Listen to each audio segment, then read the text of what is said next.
Chapter 691. As a result, she found someone to put on a show to trick Arbor. If the trick succeeded, Arbor would take pity on that shrew and bring her back. Naturally, she would have a chance to hibernate by Arbor's side and slowly continue to spread the poison. However, it was a pity that this Wu Xiaosu was young and impatient in the end. She was too impatient to handle matters properly, so Qiao Mu easily saw through her. Arbor flipped his hand and a small golden cicada appeared in front of Wu Xiaosu's eyes. When she saw the golden cicada, panic flitted across her eyes. Her entire body shook as she howled, "Arbor, what are you doing? I want to see Her Majesty the Queen. I want to see the Empress Dowager. I've been wrongly accused. Your so-called witnesses and evidence are just rumors and rumors. I didn't engrave the Wu family's seal on the inside of the rice bag." This was a blatant attempt to frame him. Arbor slightly curled his lips and didn't answer. Instead, he moved his finger and a body immobilization talisman floated out. "You." Wu Xiaosu's entire body was cold. She opened her mouth in shock, but suddenly felt that her entire body couldn't move. With a slight flick of Arbor's finger, that small golden cicada flew into Wu Xiaosu's mouth and slid down her throat. Wu Xiaosu's eyes were filled with horror. If her entire body wasn't frozen, she would have already collapsed to the ground, trembling. Arbor's lips curled into a cold smile. Didn't Wu Xiaosu have that stupid woman on the street follow her home and wait for an opportunity to get close to her bedroom? She wanted to stuff this poisonous golden cicada under her bed and let it emit poisonous gas over time? TSK, why go through so much trouble? Just directly feed it to Wu Xiaosu and let it play its role in Wu Xiaosu's stomach. After Arbor finished dealing with Wu Xiaosu, he left her frozen like this. He didn't even help her resolve her predicament and leisurely left. When the two entered the palace hand in hand to see the queen, eldest Madame Wu's eyes were swollen from crying. Princess Anam even held back a bellyful of anger and drank tea for 4 hours. Without waiting for Princess Anam to make a fuss, the Crown Prince ordered people to bring the witnesses and material evidence to the queen and state the facts. Seeing the queen's silence, Senior Madame Wu became anxious. Xiaosu is still a virgin and is the princess consort's niece. Wouldn't it be a disgrace to the Wang clan if they were imprisoned like this?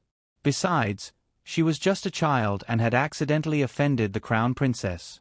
The Crown Princess hasn't suffered any losses yet, so why can't she just take a step back?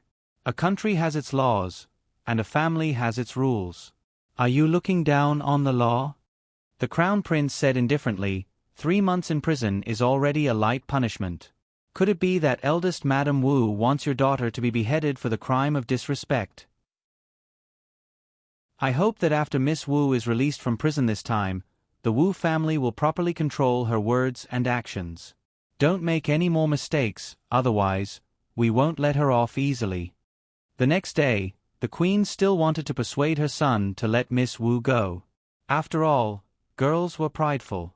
Wouldn't it make people laugh to death if she came out of prison after 3 months? In the end, she received news that her son had left the capital early in the morning with his wife for Bailon. It was already the new year, yet they were still going out. Queen Zhao was so angry that she cursed her for raising a fake son. At this time, the young couple was already in the suburbs and had ridden on the same horse for some distance. From afar, they saw a small team of 7 to 8 people running toward the city gate in a fluster. Behind them was a large group of zombies that were running crookedly. There were at least 30 to 40 zombies. Although their running speed wasn't slow, they were all missing arms and legs, and their postures were twisted. Chapter 692. However, this batch of zombies moved at the same speed as a normal person. If there were no mishaps, it should be a batch of level 3 zombies. The squad of 7 to 8 people fled in a panic. From afar, they saw the Crown Prince and Arbor foolishly standing still with their horses in front of them. In their panic, they glanced at the two of them and silently criticized them. They felt that they were 2 young people who had been scared silly. Otherwise, why didn't they run when they saw such a large batch of zombies? They even foolishly placed their horses in the middle of the road. Why are there so many zombies? The little girl asked crisply. Arbor really hadn't seen so many zombies moving together in a long time. In the area around Guanlon City, there were basically mystic cultivator squads going out on missions every day to purge the nearby zombies. It was already good enough to occasionally see 1 or 2 zombies on the road, so it was truly surprising to see such a small batch of zombies. These people's luck was really good. Seeing the 7 to 8 people running closer and closer, Arbor stared at the tall, plump, middle-aged uncle in the lead with a slightly strange gaze. "Captain!" A fierce scream came from behind him. The tall fatty turned around and saw a tall zombie missing an arm already close to the back of his head. 2 protruding fangs appeared in its huge mouth, looking especially cold and eerie. F***CK. Without any explanation, the tall fatty raised the fire tongs in his hand and firmly smacked the pouncing zombie's face. The zombie's eyeball immediately flew out of its left eye socket. "Hurry and run, little girl." A chubby auntie beside the tall fatty was also doing her best to run. The moment she opened her mouth, she spat at Arbor and Emolien, gesturing for them to quickly turn around and run into the city. Although the chubby auntie was wide and fat, she was very agile and abnormally fast. She was a speed-type superpower user. Seeing them running over in a hurry, Arbor's beautiful eyes scanned the faces of the 8 people in the squad. The more he looked, the more radiant his eyes became. "What are you looking at?" Emolien reached out and pulled the little fellow's face back. This child was staring at her without blinking. Was he really that good-looking? The team consisted of 8 people, young and old, men and women, all of whom looked ordinary.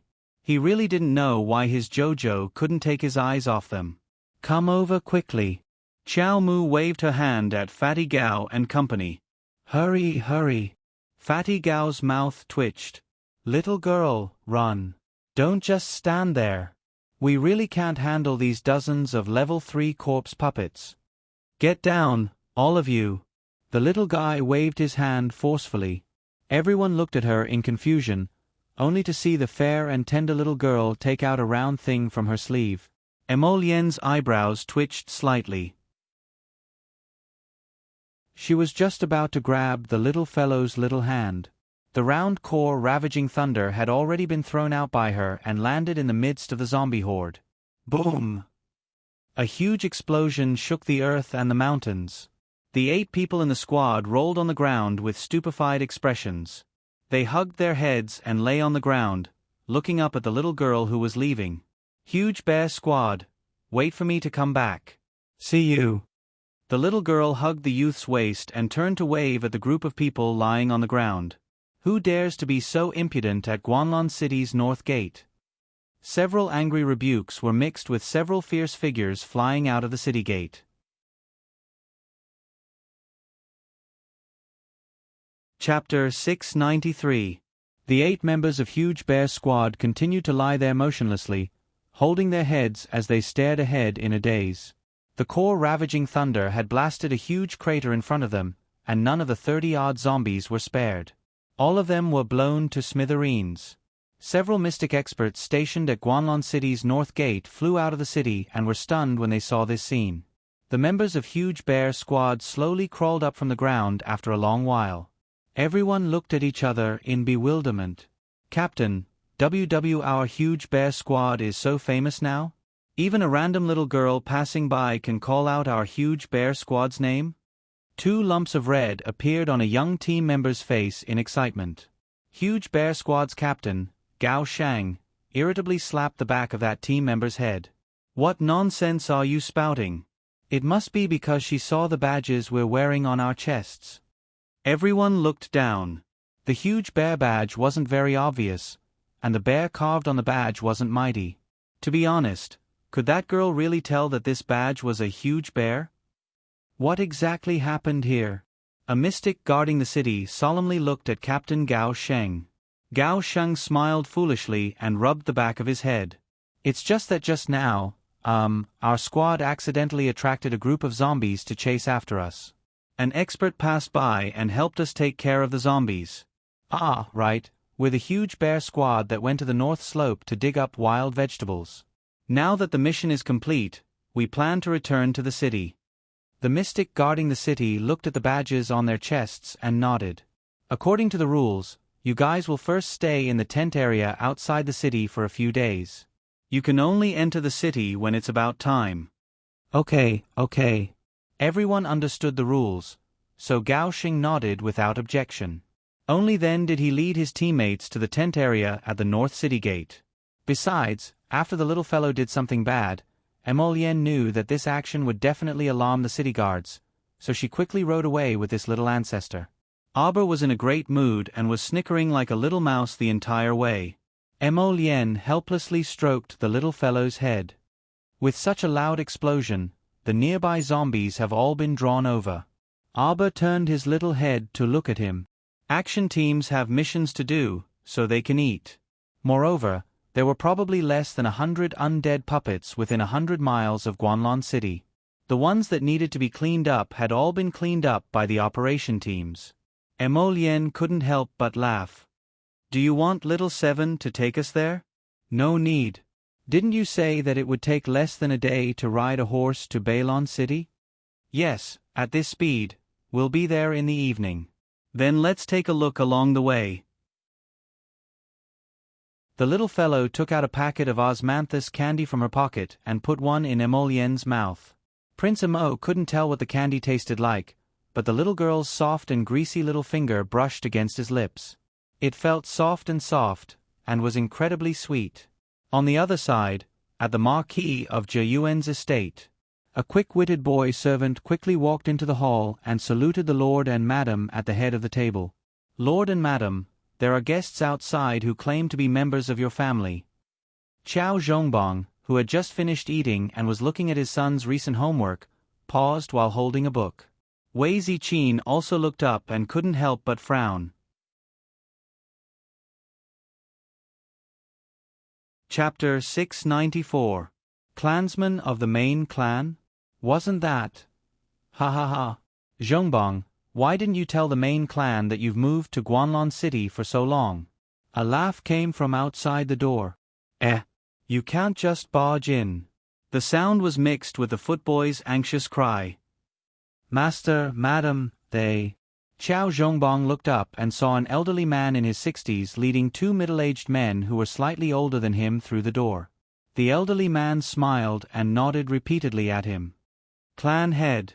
Qiao Zhongbang and his wife stood up and greeted the elderly man with an indifferent expression. They waved their hands to dismiss the footboy. It wasn't that they hadn't contacted the main clan after moving here for so long. It was that when they had moved here back then, the husband and wife had brought gifts and visited with Qiao Zhongxing the next day, wanting to contact the main clan. In the end, they had been stopped outside by several snobbish gatekeepers. At that time, Qiao Zhongbang and Qiao Zhongbang had even met the middle-aged man on the left behind the elderly man. When that person heard that they were a branch of the Qiao clan from Quoto village, he didn't even look at the husband and wife and directly had them driven away, not even allowing them to finish speaking. This matter had left a shadow in the hearts of Qiao Zhongbang and his brother. In the 2 years since they had moved to Guanlon City, they had never paid a visit to the Qiao clan's main clan head again. Hey, why are you treating me like an outsider by calling me clan head? The Qiao clan's main clan head, Qiao Dongbua, smiled and waved his hand. Zhongbang, I also watched you grow up. In terms of seniority, I am your eldest uncle. There's no need to treat me like an outsider by calling me clan head. Qiao Zhongbang said neither coldly nor warmly, I don't dare. We two brothers are farmers from Quoto village in a remote and desolate area. We don't dare to have any relationship with the main clan. If there's nothing else, please leave. Clan head Qiao Dongbua's old face stiffened. The two middle-aged men behind him were furious, especially the man on the left. When he heard Qiao Zhongbang's voice, he realized that he had met this person 2 years ago. However, at that time, Qiao Zhongbang and his wife were dressed very plainly. At first glance, one could tell that they were country bumpkins from the countryside. Unlike now, they were dressed in silk and satin. Zhongbang, we are all clansmen of the same clan. There is no need to be so calculative. Clan head Qiao Dongbua said with a calm face, What happened 2 years ago, it's all because of that little servant boy who was guarding the door. He didn't understand the ways of the world.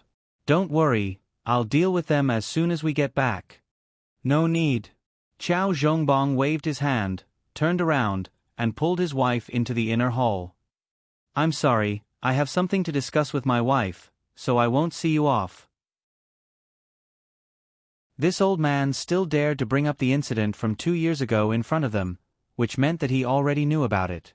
However, at that time, Chow Zhongbong and his brother were only good-for-nothings in the main clan's eyes. How could the main clan ever care about them? Chow Dongbo was so angry that his mouth crooked, and he brought his 2 sons out of the marquis's estate with his tail between his legs. Chow Zhongde immediately cursed, "Dad. He's only a good-for-nothing who obtained the marquis title because he sold his daughter for glory. Does our Chow family still need to rely on him? A good-for-nothing, a good-for-nothing. A good-for-nothing is about to break through to the peak of level 7 Mystic Cultivator realm. What about you? You're just a mere level 6 Mystic Cultivator, yet you keep calling someone else a good-for-nothing." The clan head's words shocked Chow Zhongde. Earlier, he was only concerned about being angry and didn't pay attention to Chow Zhongbong's cultivation at all.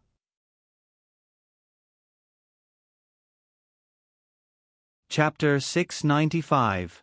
What do you know? I heard that this future crown princess is deeply doted on by the crown prince. She herself is also a very capable child. If she can return to our clan, reputation, status, resources, wouldn't they have everything they could wish for? He heard that His Highness the Crown Prince frequently sent gifts to Chow Zhongbong and his wife, being incredibly diligent. Chow Zhongde only felt his teeth ache as he muttered softly, "But they have to be willing to come back first." Looking at Chow Zhongbong and his wife's attitudes, it was impossible. "Isn't it all your fault?" Chow Dongbo was so angry that he kicked his eldest son. "You're such a blind thing. You offended that couple for no reason. I'm telling you, you have to think of a way for me. No matter how you beg, you have to invite that couple back to the main family. I want to see that child Arbor's figure in the Chow family competition after the Lantern Festival." A strange glint flashed through Chow Dongbo's eyes. This crown prince's section break, clatter clatter clatter.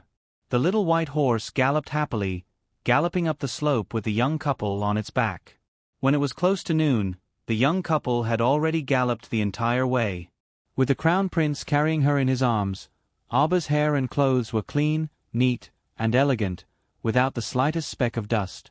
Moreover, she was jolting on the horse, already wanting to sleep. Not long after descending the slope, the 2 people stopped at the entrance of a small village. There should already be no one in this village.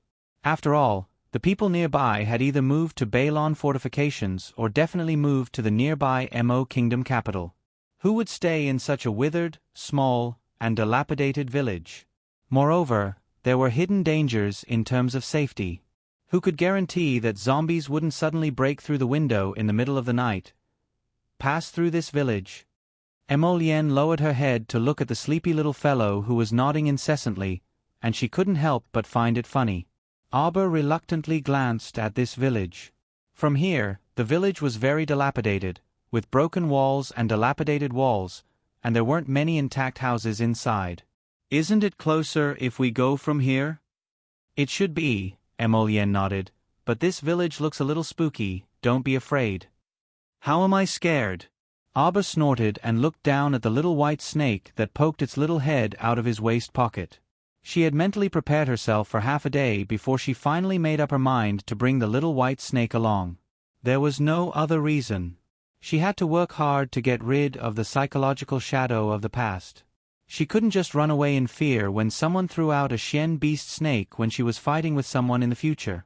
This was 2F** King cowardly. He had to overcome it. In addition, the little white snake kept looking at her with a pitiful gaze that said, "Please don't give up." Chow Mu felt a little helpless. Along the way, the little white snake was very obedient. It curled up in her waist pocket and poked its little head out to look at the scenery. It didn't make a single sound.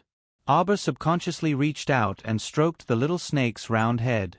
The little white snake immediately rubbed its head against a small hand excitedly. At this time, Prince Mo had already urged his horse into the village. As soon as the two entered the village, they thoroughly sensed the desolation of this place. Let alone people, it was impossible to even have a single bird in this kind of place. To put it bluntly, even a mouse would probably starve to death if it took root here. Arba's large eyes darted back and forth, blinking nimbly. Suddenly, she heard a faint sound.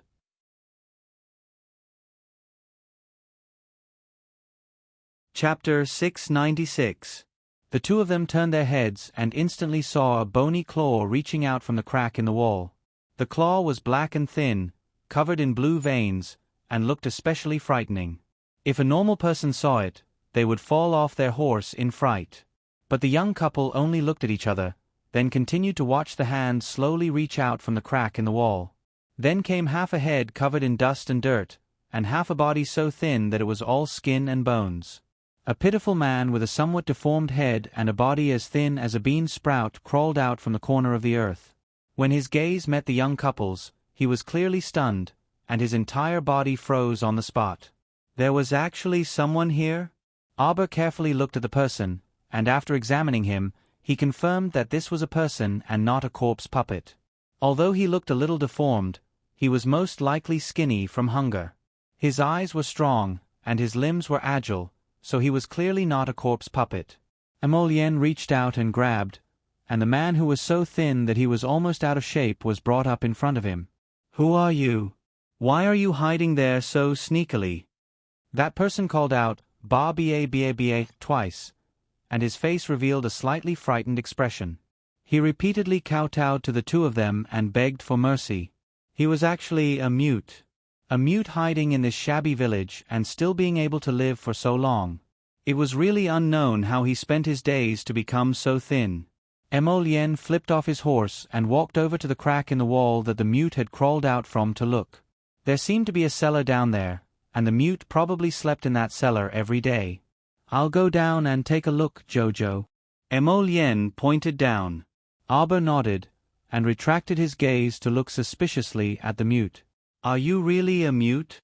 The mute made two short "ah" sounds, and his voice was also very hoarse. Arba flipped his finger, and suddenly threw a body-securing talisman at him. Suddenly, the mute nimbly dodged to the side, and fiercely dodged the talisman. He flipped his hand and threw a handful of dust at Arba. Arba's lips curled into a sinister smile. With a light swipe of his fingertips, several streams of water rushed out, directly washing away all the dust that Mute had scattered over. Mute was clearly taken aback, and his huge pupils contracted slightly. Water spirit? Impossible. How could such a young girl be a spirit master? That deformed Mute suddenly opened his mouth, and a snake's forked tongue abruptly darted out of his mouth. It wriggled and darted straight for Chow Mu's small face. Arba didn't expect the Mute in front of him to do such a disgusting thing. The snake's tongue was thick and fat, red with a tinge of black. It suddenly swept towards her face. In the blink of an eye, Arba's finger trembled slightly and his mystic energy seeped into the defensive ring on his fingertip, opening the eggshell in an instant. Thud. The snake's forked tongue hit the defensive barrier and made a soft sound. The serpent man retracted his tongue in pain, turned around, and ran away. Arba let out a sigh of relief, only feeling that she had been disgusted. A white light flashed, and the little snake suddenly jumped out of Arba's waist pocket. It passed through the defensive barrier without any hindrance, and directly bit the back of Mute's neck. Ah! Mute let out a low, hoarse cry, and suddenly threw himself onto the ground. He slithered forward like a snake, struggling in his death throes. The little white snake's bite was very fierce, and in a flash, black smoke came out of Mute's body.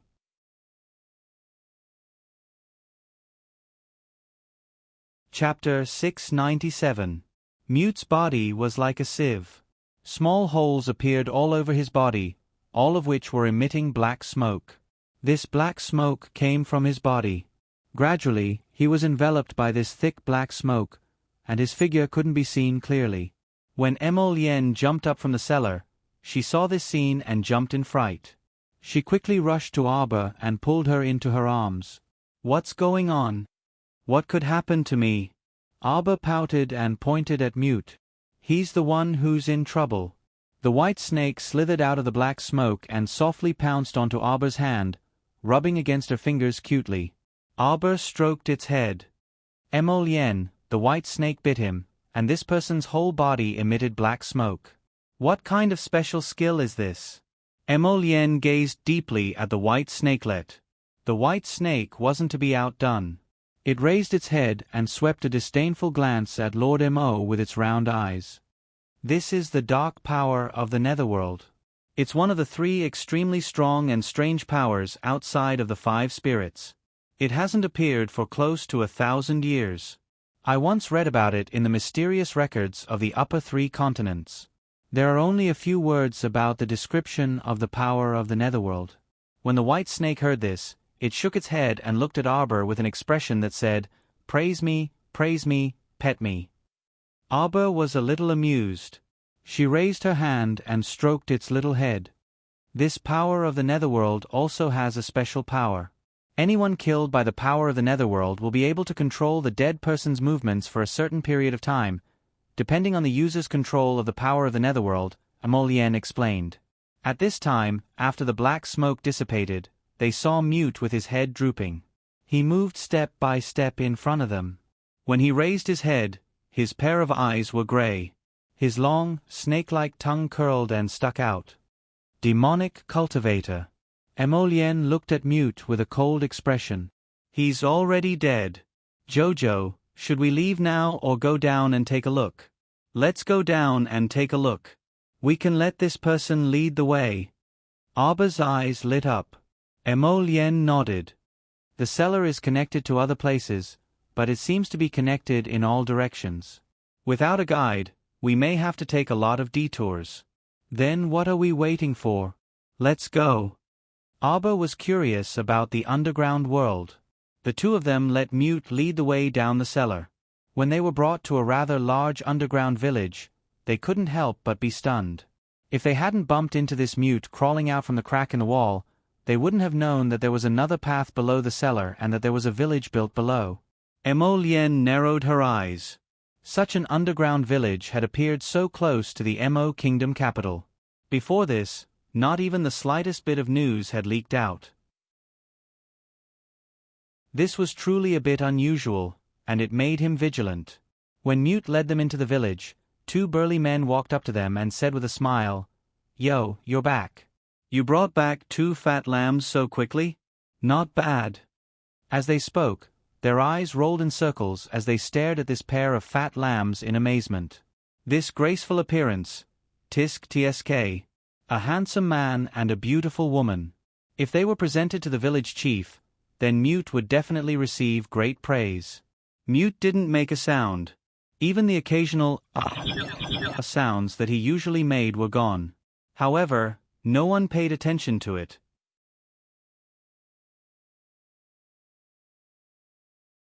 Chapter 698. Mute ignored them and led Arbor and Emolien straight into the village. There were over 100 families in the village.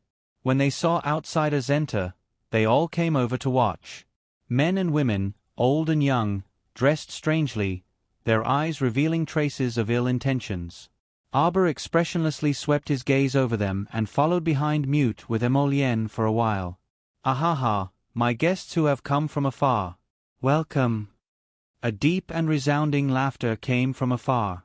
A sturdy man was surrounded by many people and slowly walked towards Arbor's group. "Village chief. Village chief." The rest of the people respectfully bowed to the village chief. This man was about 30 years old and had a rather tall stature. His bright and spirited eyes swept over Chiao Mu and Emolien, and when he saw the 2 people's faces clearly, disbelief also flitted across his eyes. Such graceful and elegant people, they didn't look simple at all. How could they be so easily caught by Mute? "Mute, these 2 people, where did you find them?" Mute was silent and didn't make a sound. He only lowered his head and didn't say anything. "HM? Why aren't you saying anything?" The man looked suspiciously at Mute, who had lowered his head. Usually, even though a Mute couldn't speak, he could at least make some gestures to explain what he was talking about. A clear laughter like a silver bell entered everyone's ears, closely followed by a fragrant wind. The woman who walked over quickly was about 27 or 28 years old. Her voluptuous figure was tightly wrapped in a thin red short skirt. She was dressed in an exotic attire, revealing 2 long white legs. "Io, where did such a cute little girl come from? Come to big sister quickly." That woman twisted her snake-like waist and swept in front of Arbor like a whirlwind. She hooked her hand and was about to pull Arbor into her embrace. Prince Emo didn't say anything and kicked at the woman. What protective feelings for the fairer sex, there was no such thing. The kick was vicious and accurate, aiming straight for the woman's thigh. Xiao Mu had originally thought that the woman's leg would definitely break with a crack, but who would have expected that the woman's leg would be as soft as a noodle, as if it had been stripped of its bones, and it actually evaded Crown Prince Mo's kick. "Stinky man! Go away!" The woman's expression changed as she took 2 steps back. She hurriedly took out a handkerchief from her bosom and wiped it. Her thigh was not touched at all. Arbor. This was the first time she saw a woman who hated the Crown Prince so much. The Crown Prince's expression was also very ugly. He pulled his baby into his arms with one hand and raised his other hand to gently pat her back to comfort her. The big man looked at Emolien and Arbor with even more confusion. Just as he was about to speak, he saw a short man who quickly jumped over and landed in front of them. "Rabbit 3, what's the matter?" The short man called Rabbit 3 grinned and said, "Village Chief, Mother Jeanne and the others are back. They said that they're going to have a barbecue feast tonight. Let everyone in the village get ready." "Okay." Everyone cheered in unison, as if that barbecue feast was very interesting. Arbor's eyes flashed slightly and he secretly poked Little Snake with his finger. The little snake gave Mute an order, and Mute lowered his head, bringing the 2 of them back to his house. The village chief and the others were busy preparing for that barbecue feast and didn't make things difficult for them.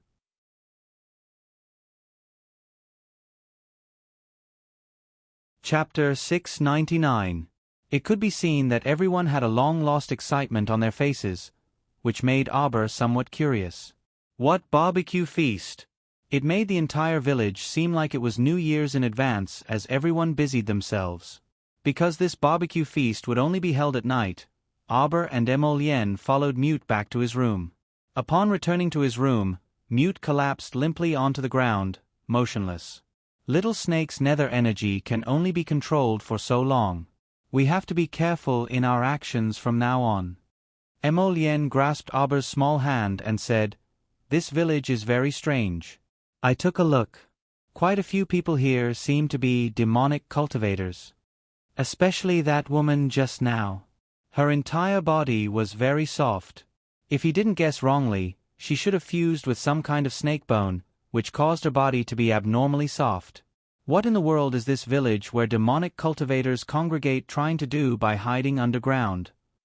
Although proper mystic cultivators, or ordinary martial artists, were not willing to get close to people like demonic cultivators were no longer discriminated against ever since operation squads were established.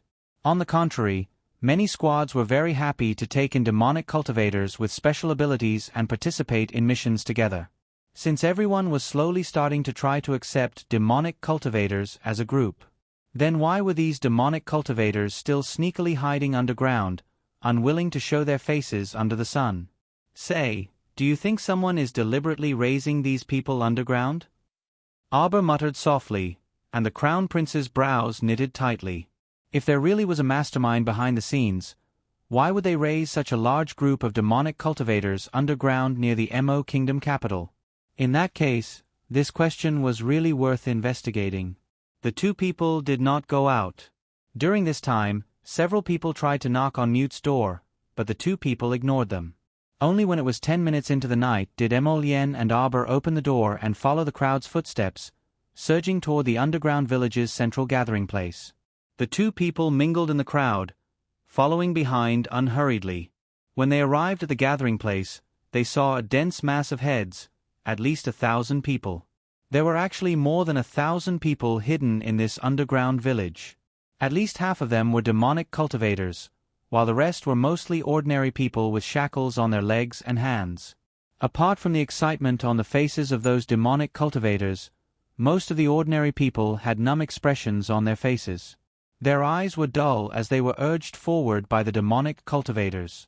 They were like a group of slaves who would move forward or backward if their master wanted them to. Many benches were placed around the plaza. The group of demonic cultivators each led the slaves in their hands and sat down in an orderly manner. At a glance, the group of people had surrounded the assembly hall. Some of the demonic masters were leading a dozen or so slaves, while some were only leading a few. There were men and women, old and young, among these slaves.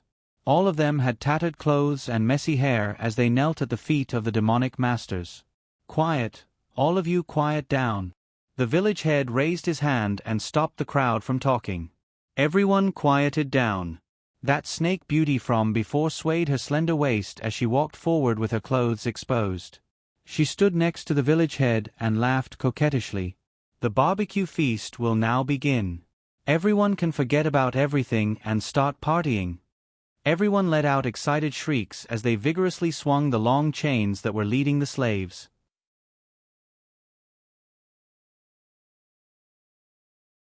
Chapter 700. The sound of rolling wheels rolling on the ground came in their direction. Auber and Emolienne raised their eyes, only to see 3 enormous grills being pushed out. The so-called barbecue was 3 people skewered on the grills.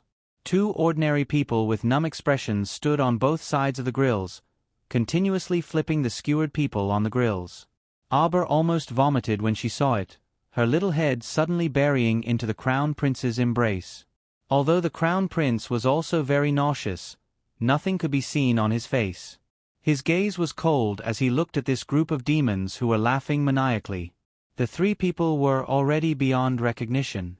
Blood dripped from their bodies, and the roasted fat sizzled.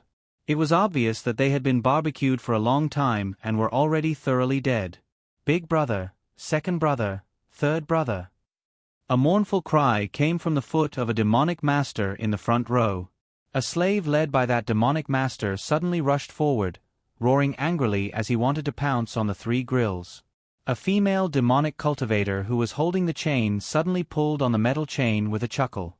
After a series of clangs, the bald little fatty who had been calling for his brother was pulled to the ground with a bang. He smashed the ground with both his hands in anger and despair as he cried bitterly, "Ah ha ha ha ha." The female demonic master laughed enchantingly. She got up and tugged on the iron chain in her hand, dragging the bald brat to her side. Sharp spikes abruptly shot out from her 5 fingers, and she grabbed a piece of flesh from the brat's arm with a whoosh. "Brat, you should thank me for not handing you over for tonight's barbecue feast." "Ah ha ha ha ha."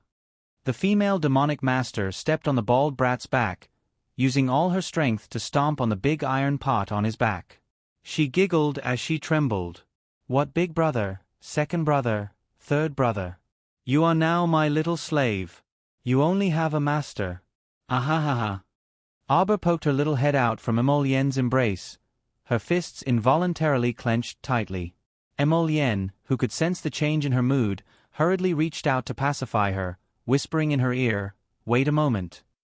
"Ah, ah."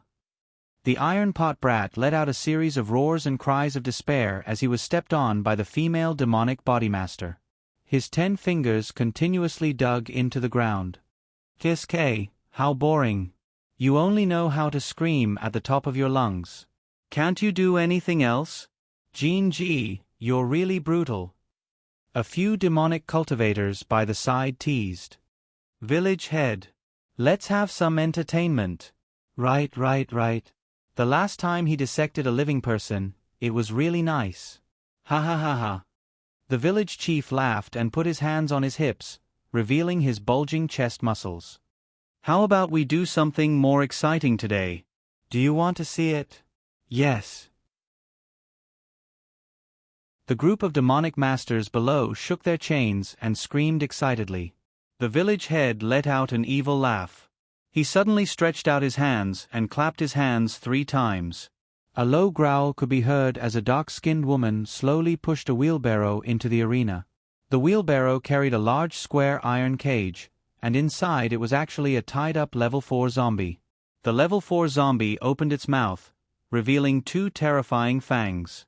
Its eyes were bloodshot as it roared angrily at the fresh meat on the field. Ha ha ha ha ha. Everyone laughed maniacally in excitement. This is a level 4 zombie that absorbed all the power of a level 6 mystic cultivator.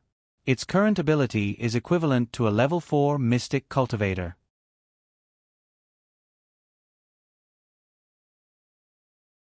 Chapter 701. The skinny dark woman tugged on the chain in her hand. After a series of rattling noises, the level 4 zombie in the cage threw itself against the iron cage, smashing against the pillar as it roared angrily. A group of demonic cultivators stood up with excitement in their eyes, raising their hands one after another as they shouted, "Me, me, me. Let me do it, let me do it. Why don't I see Mute? Where's the little sister that Mute brought back?" The snake beauty walked over from the center of the plaza, twisting her slender waist as her gaze slowly swept over everyone. When her gaze fell on Arbor, her eyes clearly brightened. But when she saw Emolien sitting beside Arbor, her brows involuntarily furrowed. She had a premonition that this man didn't look simple. "Where's your master?" The snake beauty twisted her enchanting slender waist as she approached Arbor and Emolien step by step. According to the rules of their village, whoever picked up someone would be that person's slave. Of course, if you wanted to present it to the village chief, that was also fine. If it was some good prey, presenting it to the village chief would make him happy, and perhaps even exchange it for better treatment. "Where's that Mute?" The snake beauty looked at the two of them suspiciously. She raised a slender finger, tilted her neck, and lightly tapped her fair chin. "There's no way that Mute would let the two of you come here alone. What's going on?" Arbor didn't pay attention to the snake beauty's thin screeching. Her gaze was fixed on the face of the skinny dark woman behind the wheelbarrow. A faint ripple appeared in the depths of her cold eyes. Although that woman had slimmed down quite a bit and tanned quite a bit, Xiao Mu still recognized her with a glance. The skinny dark woman gestured for the two of them to come forward and drag the level 4 zombie out of the cage. That level 4 zombie shook its 2 arms with all its might, vainly trying to break free from its bindings. Its 2 tightly bound claws were twisting and scratching randomly. The 2 demonic cultivators wore iron wrist guards on their arms, so they weren't afraid of the level 4 zombie's touch, but their faces still carried a bit of disgust. Haha. The female demonic cultivator by the name of Jean Ji pulled the rolling and crawling bald little fatty forward. "Let this little slave of mine test the waters first. Jean Ji, how can you be so shameless? It's not your little slave's turn. Me, me, me. Let my slaves come." The demonic cultivators screamed excitedly, their hands gripping the iron chains and swinging them. On the other hand, the numb faces of the many ordinary people who were being held by them finally showed a trace of fear. If they were allowed to go up and fight with this level 4 zombie puppet, they would undoubtedly become food in the zombie's mouth. It would definitely be a dead end. "Jean Ji, go down. According to the rules, we have to draw lots." The village chief raised his hand and glanced at the female demonic cultivator, Jean Ji. He then lowered his head and looked at the iron walk brat who was lying on the ground, panting like a dog. "Hee, are you sure you want him to go up?" "That's right, village chief." Jean Ji raised her chin high. "I've helped Mother Jeanne catch many lambs these past few days. Even if there's no merit, there's still hard work. Can't you agree to such a small request?" The skinny dark woman by the name of Mother Jeanne didn't even bat an eyelid. She only pulled the iron chain in her hand. "Anyone is fine."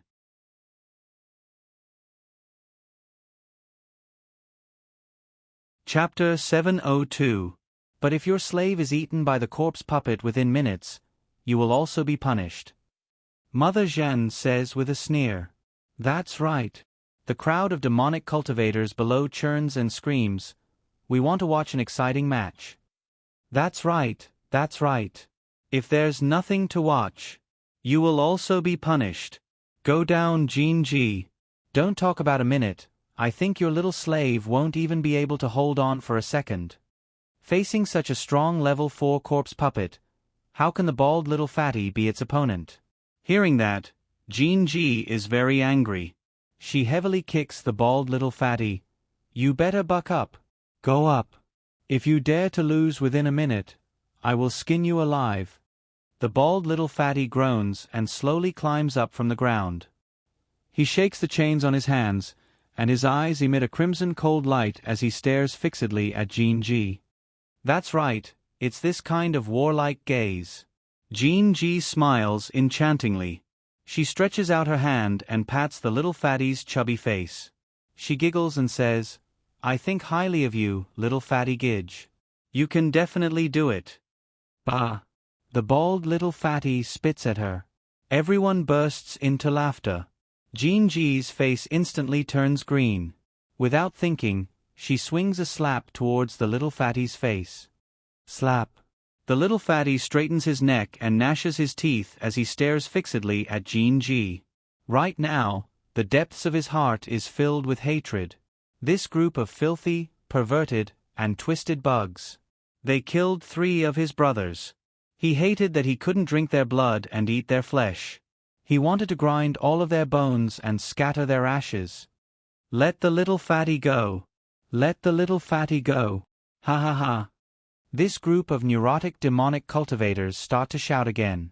They excitedly clap their hands and vigorously cheer for the bald little fatty. Look, the little fatty is carrying a big iron pot on his back. He should be a chef. Ha ha ha ha ha. Arba's gaze falls on the bald little fatty. She has also met this little fatty once. It was that day when she made up her mind to leave Paradise Planet.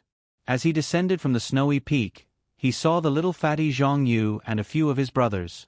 At that time, the 4 of them wanted to go to the snow-capped peak to dig something. For a moment, she wanted to kill them, but then she let them go. It was only because this Zhang Yu had a history with the Holy Water sect when he was young. But they didn't expect that the world would play tricks on them. They were allowed to live, but they still couldn't escape the fate of being slaughtered by the strong. At this moment, only the little fatty Zhang Yu was left in the 4-man adventurer team. His 3 brothers had all become food on the disgusting grill. These deranged demonic cultivators simply could not be called human. Activate the defensive barrier. At the village chief's command, 4 level 6 mystic cultivators wielding defensive mystic weapons walked forward. At the same time, they injected a wisp of mystic energy into the defensive mystic weapons. Faint rays of light crisscrossed in all directions and propped up a defensive barrier in the center of the plaza. The village chief crossed his arms and looked at the little fatty in amusement. Old rules, if you can survive this game, then we'll let you leave this place. Oh oh oh. The demonic cultivators below all let out excited shrieks. This sideshow truly made people so excited that their blood was boiling.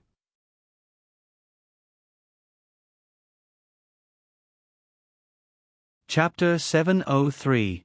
Little girl, are you also mute? The snake beauty glanced at Arbor and Emolien with a strange gaze. She shot a glance over, and one of the ordinary people mixed in with the crowd received her instructions and quietly went into hiding. Arbor slightly hooked up the corner of her lips. Stupid woman, even if they killed someone, they wouldn't let the mute's corpse lie in his own house for nothing. Of course, they would use some medicine to dissolve it. Wouldn't it be a bit too late to find the mute now? Since little girl is also interested in this game, then okay, big sister won't hinder you from watching the show. I'll watch it with you. The snake beauty smiled enchantingly as she glanced at the middle-aged man sitting next to Qiao Mu, who was a stool away. That man saw the snake beauty's gaze and promptly stood up respectfully. He bowed slightly and saluted her. Vice Hall Master, please sit here. Vice Hall Master? Arbor and Emolien glanced at the snake beauty without batting an eyelid. This form of address was a bit interesting. It didn't seem like a form of address for a villager. Could it be that this snake beauty wasn't from the village, or was she someone above the village chief? The snake beauty giggled and twisted her slender waist to sit on the stool next to the middle-aged man. Then, she glanced at Arbor, who was some distance away, and felt that the stool was a bit too far away. She simply dragged the stool over and sat down next to Arbor. Emolien looked over with an icy gaze and met the Snake Beauty's disdainful gaze. The latter rolled her eyes at him and completely ignored him. She just smiled and approached Arbor, saying, "Little girl, Big Sister will tell you. This program of the battle between humans and corpses was personally designed by the village chief. He's a capable person and can often come up with some ideas that others can't think of. The disparity in strength is so great, it's not good to watch." Arbor turned her little head and snorted. The Snake Beauty patted her long, bare legs. "That's right, little girl. Big Sister has decided to let Jean-Ji also enter the arena. What do you say?" "I don't want to watch the fatty. I just want to watch Jean-Ji and the corpse puppet fight. The fight between a beauty and a corpse is very interesting." Little Rascal gave the final word. On the side, Emolien twitched his mouth. The Snake Beauty suddenly stood up and raised her hand. "Throw the little fatty out. Let Jean-Ji go up." The group of demonic cultivators were instantly dumbfounded. What was going on? "What are you doing? What are you doing?" Upon hearing this, several level 6 and level 7 mystic cultivators immediately twisted Jean-Ji's arms and dragged her into the defensive barrier. Jean-Ji's beautiful face turned pale. She turned her head and angrily glared in the direction of the Snake Beauty. F***CKU. Snake Beauty, what are you doing? Hurry up and release me. I'm a second-grade demonic cultivator in the village. You can't do this to me. F***CK.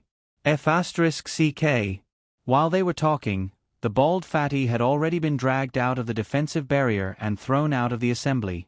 Mother Jeanne also threw away the chains in her hands and walked out of the defensive barrier with the village chief, leaving behind the tied-up rank 4 zombie alone. It hopped around in circles in the center of the plaza and roared angrily. "Go in." Those mystic cultivators forcefully pushed Jean-Ji, causing her to stagger and stumble into the defensive barrier. F***CK. When Jean-Ji looked up, she saw a close-up and magnified zombie's stinky face. That disgusting appearance of crawling corpse worms covering its face made her vomit. Crack. The level 4 zombie opened its mouth and bit the air. Because its hands and feet were still tied up, it could only open its mouth and roar angrily as it charged at Jean-Ji.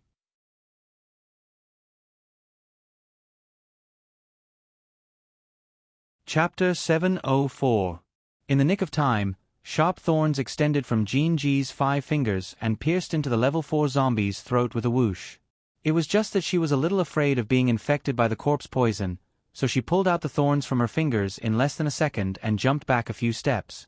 She had fused with the poisonous mountain thorns, so when she attacked people, she could choose whether to use poisonous thorns or non-poisonous thorns. For example, when she had grabbed Little Fatty's flesh just now, she had used the non-poisonous thorns. But now, facing such a powerful level 4 zombie, in order to save her life, she had to use her best ultimate move. However, with her current ability, she could only use the poisonous thorns 3 times a day at most. There were 7 levels of demonic cultivators, from weak to strong. An average person who could cultivate to the level of a 3rd-grade demonic cultivator was already strong enough. The cultivation of a demonic cultivator was much more difficult than what an average person could imagine. Walking on the path of a demonic cultivator meant that you already had no way out. And Jean-Ji was a 2nd-grade demonic cultivator. In the entire village, she could be ranked in the top 100. But even so, the Snake Beauty still treated her like trash that could be discarded at any time and threw her into the field to fight the level 4 zombie for the entertainment of the people. Charge! You big idiot! Several demonic cultivators in the front row angrily slapped their thighs and roared at that silly level 4 zombie. That level 4 zombie didn't fall down after being pierced in the throat by the poisonous thorns. Instead, it hesitated on the spot for a while and looked at Jean-Ji with some confusion. Idiot, hit her, hit her. Hit, hit. Kill her, kill her. The demonic cultivators all raised their fists above their heads and roared with surging emotions. Jean-Ji retreated a few steps and panted slightly. The thorns between her fingers faintly emitted a blue luster of poisonous light. The poisonous thorn's attack just now had been effective. She just had to be a little more careful later. Roar. The level 4 zombie fiercely struggled free of the broken bindings on its body, revealing its naked body. The ropes that were originally tied to its body were all broken by it. It roared angrily and suddenly pounced in Jean-G's direction. How could a delicious snack not cause the zombie to roar angrily in front of it? It wanted to eat. Roar. The level 4 zombie abruptly stretched out its two stiff arms and went straight for Jean-G. Jean-G staggered backwards and rolled along the ground. She jumped to the back of the level 4 zombie and stabbed her 10 fingers, which were equipped with poisonous spikes, into the back of the level 4 zombie. Roar. The grade 4 zombie stretched out its hand in pain and slapped Jean-G's head. Jean-G only felt a huge force hit her, making her dizzy. She spat out a mouthful of blood and fell heavily backwards. Good. All right. The demonic masters cheered crazily. Some of them even stood up excitedly and applauded heavily. Their faces were filled with bloody smiles. Kill her, kill her, kill her. The snake beauty covered her small mouth and giggled. She turned her head to look at Arbor and couldn't help but twitch the corner of her mouth. What's wrong with this little girl? She was watching such an intense match with an expressionless face. Facial paralysis was really an illness. It had to be treated properly. Little girl, isn't the match exciting? Why don't you smile at all? The snake beauty really wanted to tease this little guy to talk.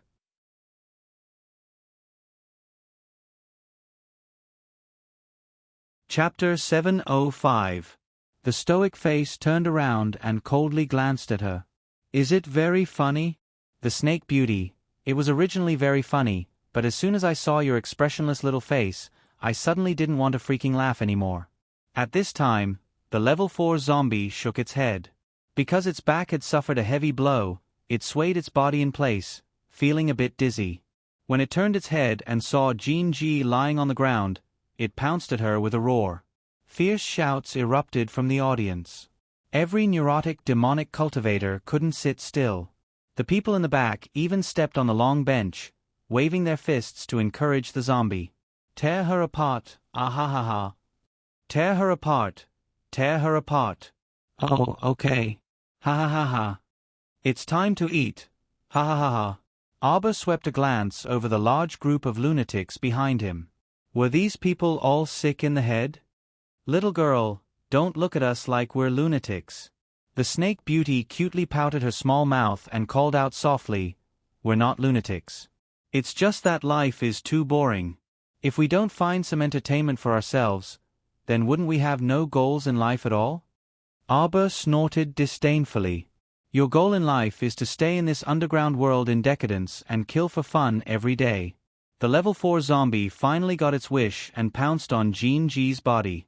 It opened its huge mouth, and its sharp fangs tore open a piece of flesh on Jean-G's chin. Jean-G only had one last chance to use her poison stinger today. She knew she was dead for sure. Even if she didn't die for the time being, she had already been infected by this level 4 zombie. In a few days, she would also become a monster like him. Her 10 fingers, which had turned into highly toxic poison, were already aimed at the level 4 zombie's head. Even if she died, she had to avenge herself first. But at this time, her line of sight suddenly froze. A copper ring strung together by a rotten rope suddenly fell out from the pile of rotten flesh on the zombie's neck and swayed back and forth in front of Jean-G's eyes. Jean-G's eyes widened in horror, and she stared fixedly at the level 4 zombie in front of her just like that. Its face, which was full of rotten flesh, suddenly transformed into the face of a man with a silly smile. Wife, I bought this copper ring from a street stall. I think it looks pretty good. The boy next door also bought one for his wife.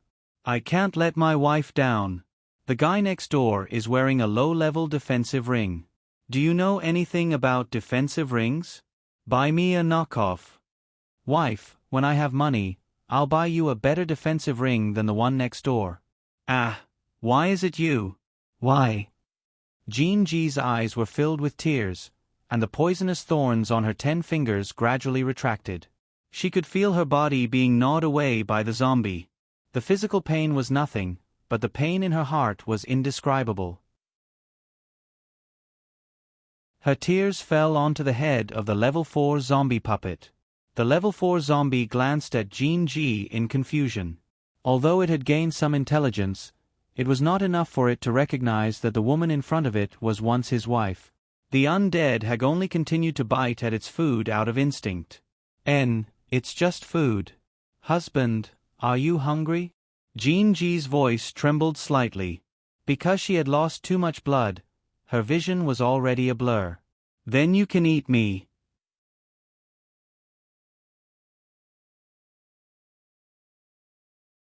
Chapter 706. Auber's fingers clenched tightly. When the snake beauty at the side saw this, she giggled enchantingly. Little girl, are you a little regretful? You shouldn't have pushed Jean G out to die like this. Look at how tragic and pitiful they are. They were originally a very loving couple.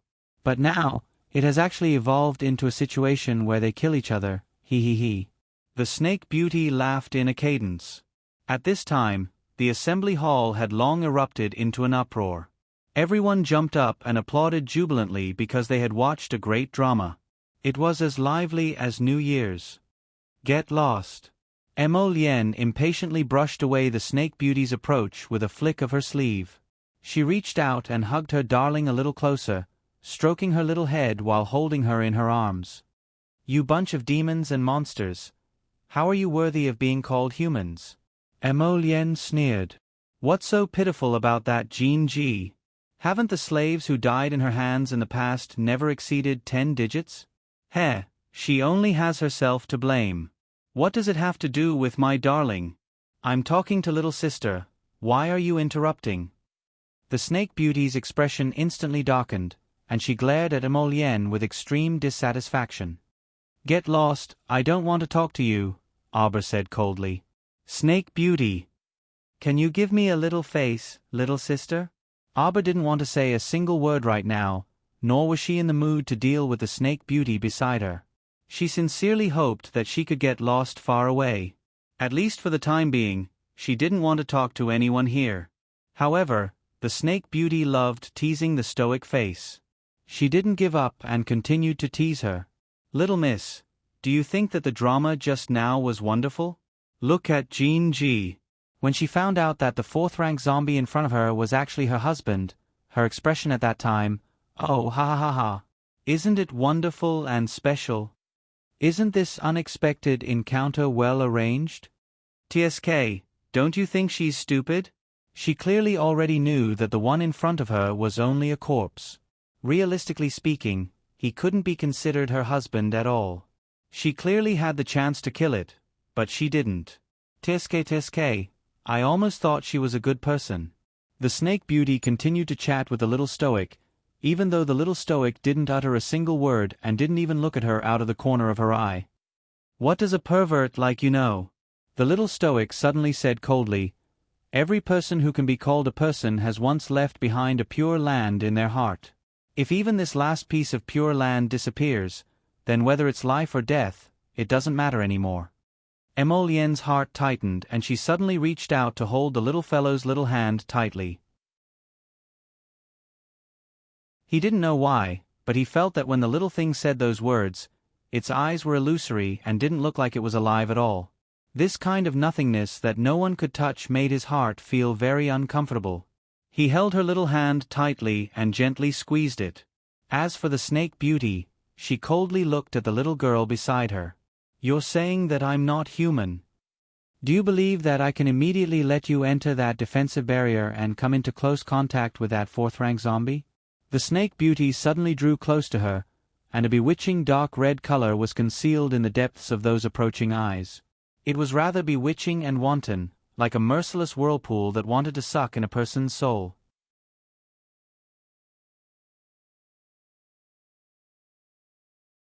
Chapter 707.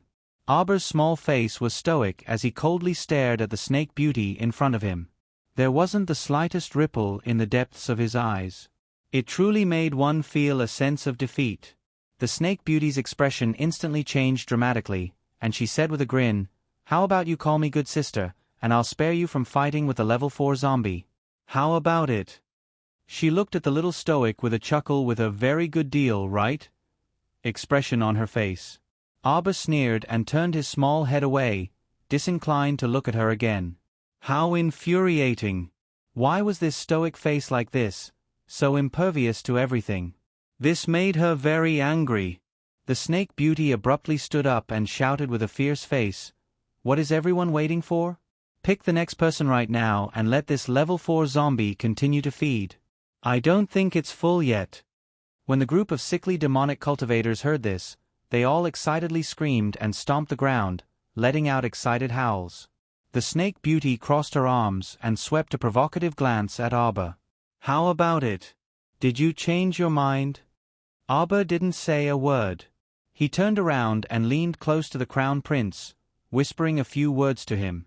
The Snake Beauty's expression became increasingly gloomy. "In the next match, what's the point of fighting with a zombie?" Arbor's icy gaze landed next to the village chief. He expressionlessly stood up and pointed at Mother Jeanne next to the village chief. Do you dare to have a match with me?" Wow!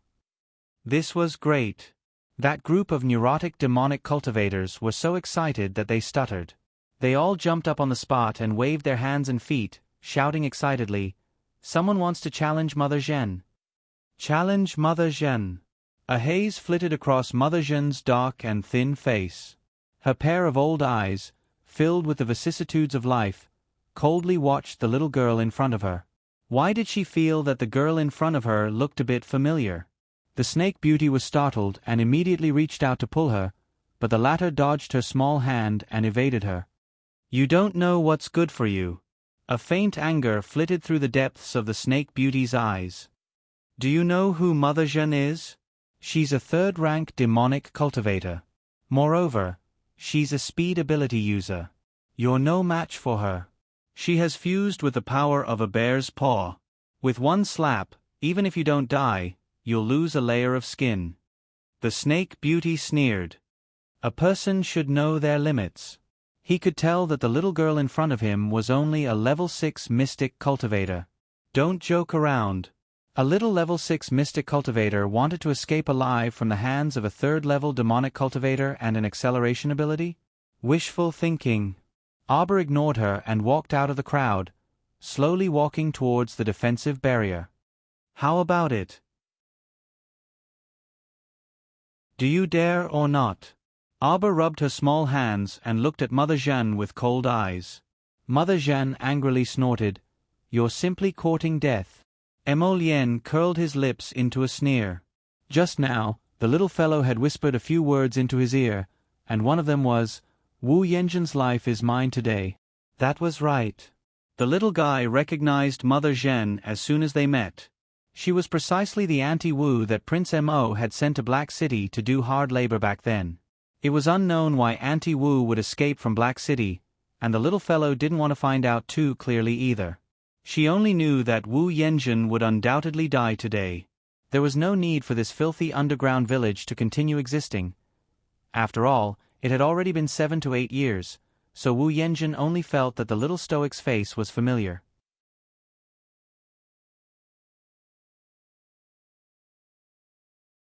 Chapter 708. In reality, it was naturally impossible for Wu Yenjin to recognize the 7-year-old Arbor and the soon-to-be 15-year-old Arbor at a glance. It was also because her stoic expression didn't change much that Wu Yenjin only felt that she looked familiar. The little fellow was used to sticking an aura-restraining talisman on herself when she went out. This kind of aura-restraining talisman was drawn when she first learned how to draw talismans. They were all beginner-level talismans that could lower one's cultivation by 5 levels. So right now, she looked especially sincere, like a tiny level 6 mystic cultivator.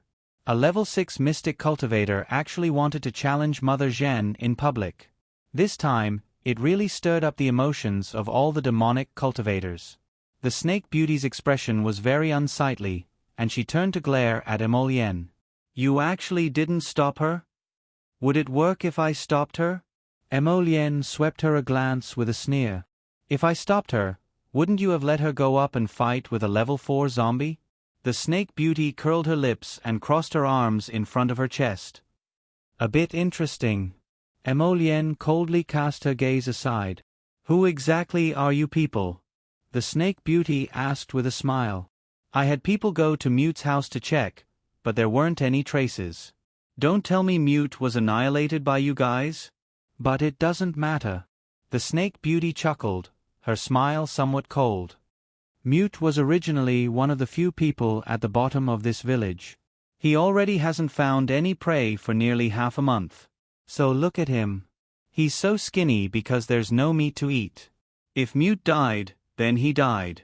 It's just that I want to know what your purpose in coming here is. A small, sharp dagger appeared between the snake beauty's fingers, and it deftly slid and flipped between her fingers. On the other side, the neurotic demonic cultivator's emotions had already been completely ignited by Arbor. Everyone stood up and shouted agitatedly, their emotions exploding and boiling. Hit her, hit her, hit her. The corners of Wu Yenjin's lips curled up slightly. She suddenly reached out and untied the black robe covering her body, revealing a short green robe inside. She then entered the defensive barrier in high spirits. When the level 4 zombie saw that there was more food coming to its door, it hurriedly threw away Jean Ji's already cold corpse and pounced towards Wu Yenjin with a roar. In the blink of an eye, Wu Yenjin's fat, deformed palm slid out of her sleeve and slapped the level 4 zombie's head. With a crisp bang, the level 4 zombie puppet's huge head was split open like a watermelon by Wu Yenjin's slap. Wow! Around the market, the crowd screamed and cheered. It couldn't get any better, all right? Sure enough, Mother Jeanne was too strong. The moment she made a move, she directly smashed the head of a level 4 zombie like it was a watermelon.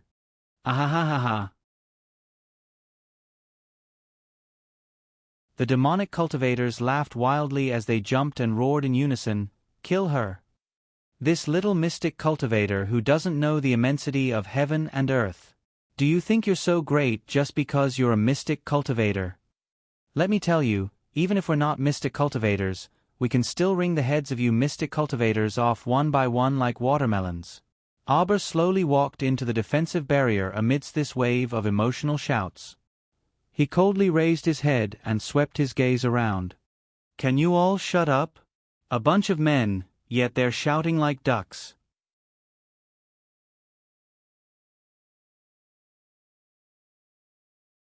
Chapter 709. The voice abruptly stopped. Arbor's gaze coldly shifted to Wu Yenjin's face, and he suddenly pulled out 3 talismans. The immobilization, drowsiness, and dizziness talismans flew in front of Wu Yenjin and suddenly split open.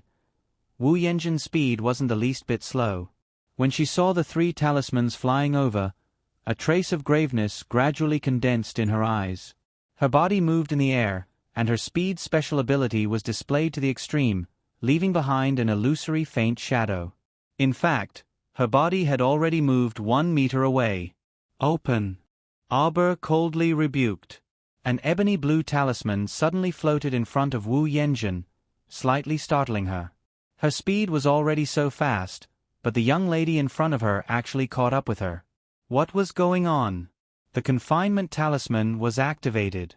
Invisible chains instantly bound Wu Yenjin's body, causing her to be unable to move for a moment. Everyone was greatly shocked. The snake beauty also slightly narrowed her eyes, and a dark red color flashed through her eyes. A talisman practitioner? The snake beauty muttered to herself. It was very rare to see a talisman practitioner. After all, those talisman practitioners in Guanlon City basically didn't leave the house at all. They sat at home all day long and studied talisman techniques. Who are you? Wu Yenjin was also shocked. What's your relationship with the talisman patrician family? If she was someone from the talisman patrician family, then she would have to carefully weigh whether she should kill the little girl or not. After all, that kind of large patrician family wasn't to be trifled with. Unexpectedly, the little girl didn't fancy the talisman patrician family at all.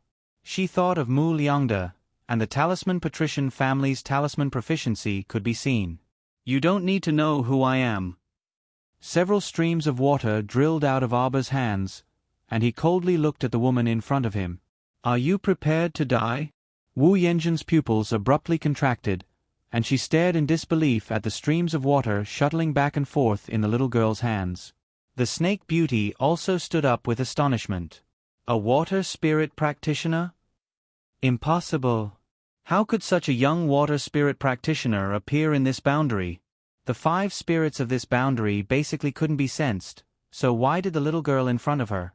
5 nimble streams of water, like snakes, whizzed in front of Wu Yanjin.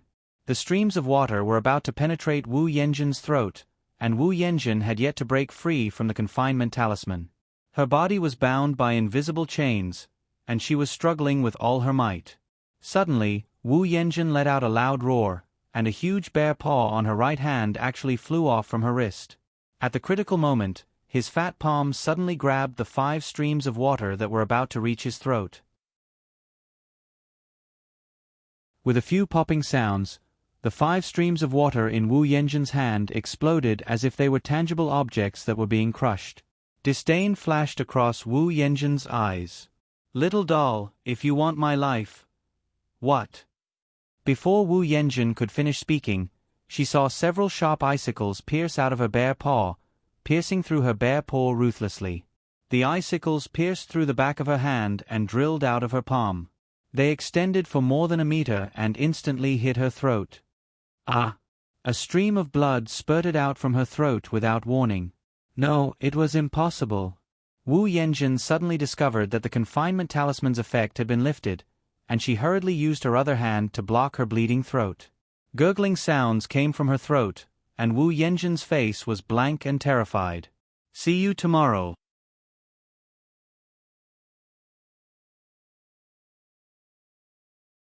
Chapter 710.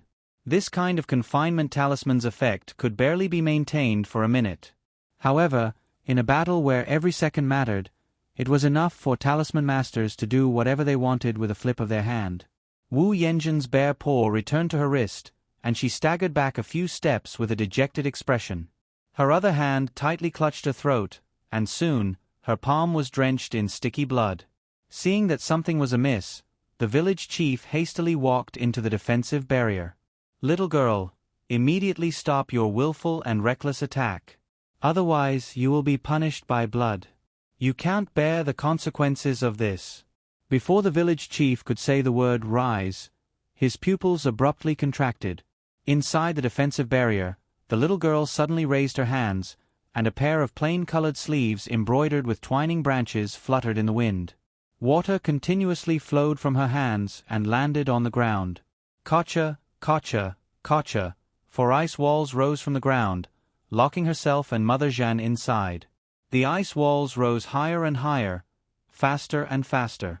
Just as the village chief and his subordinates wanted to scuttle into the defensive barrier, they were firmly held down by an extremely thick and terrifying aura. That aura was like a mountain pressing down on the village chief and the others. They had all tried to barge into the defensive barrier and stop Arbor from building the ice walls. But now, they were pinned to the ground by that aura, and cold sweat broke out on their foreheads. When the entire ice wall sealed off all directions, the ice wall began to move. Everyone in the plaza, regardless of whether they were demonic cultivators, mystic cultivators, or ordinary people, all looked at this scene in astonishment. A water spirit master was actually a water spirit master who could use such a strong water spirit master. The snake beauty muttered to herself as she looked in Arbor's direction, slightly raising her long eyebrows. She actually made an error in judgment. At the top of the 4 ice walls, a transparent ice wall was slowly sealing the space above the 2 people's heads. Finally, it was seamlessly sealed. The 2 people were isolated from the crowd and sealed within a rectangular, transparent, sparkling ice wall. The circle of fire on the periphery illuminated this ice wall, making it seem somewhat dreamy. Wu Yanjin wanted to speak, but as soon as she opened her mouth, blood gushed out from her throat. She could only glare at Arbor with a pair of venomous eyes, using her gaze to ask her, "Who are you?" Arbor ignored Wu Yanjin, this shrew. In reality, it was a bit strenuous for her to use water to create such a large ice wall for the first time. She was silent right now because she was seizing the time to recover most of the mystic energy in her mystic meridians. She wasn't sure how others used water and fire spirit power. In any case, ever since she merged with the natal essence water, she was able to use her profound energy to control this surge of water spirit energy. This was indeed very strange, and she herself also felt that it was a little strange. Logically speaking, her profound energy had yet to transform into spiritual energy, so she shouldn't be able to control the water spirit. However, when she used her profound energy to control the water spirit energy, it was rather easy for her to do so. On the other side, when Wu Yenjin saw that Aba was ignoring her, she became even more nervous and stared straight at her. "Who the hell are you?" Aba only recovered for a bit before taking a deep breath. Her gaze revealed a trace of frigidity as she stared at Wu Yenjin, who was using her gaze to question her. Her small mouth slightly opened as she spat out a cold sentence. "Go to the Yellow Springs and ask around." "Who am I?" "I'm the person who wants your life."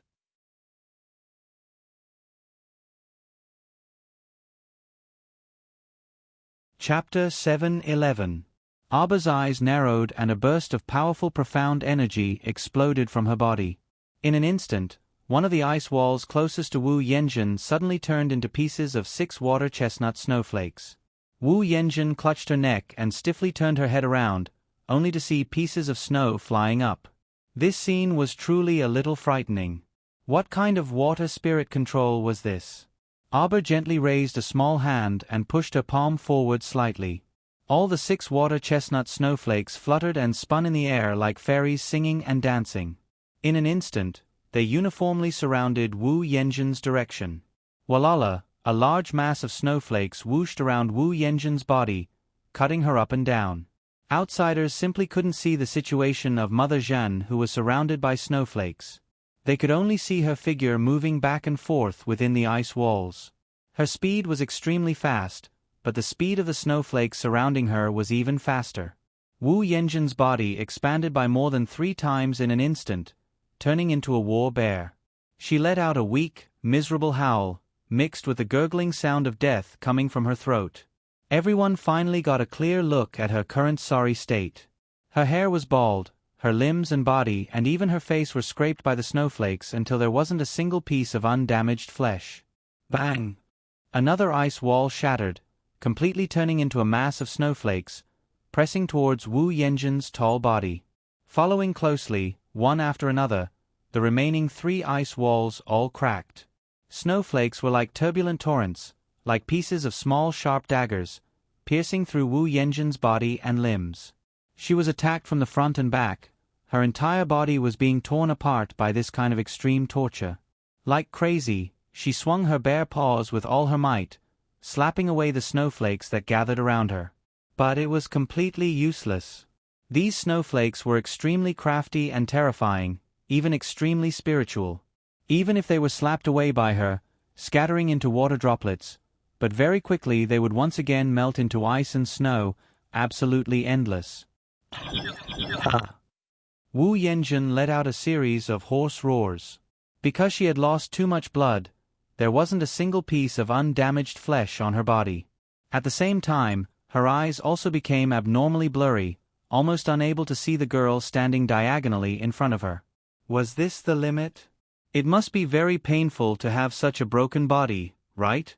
So back then, when her Shaoliner was thrown into the wild like a ragged doll and was bitten by wild dogs, it must have been even more painful. What was this kind of pain? Aba stretched out his hand, and his profound energy suddenly erupted violently once again.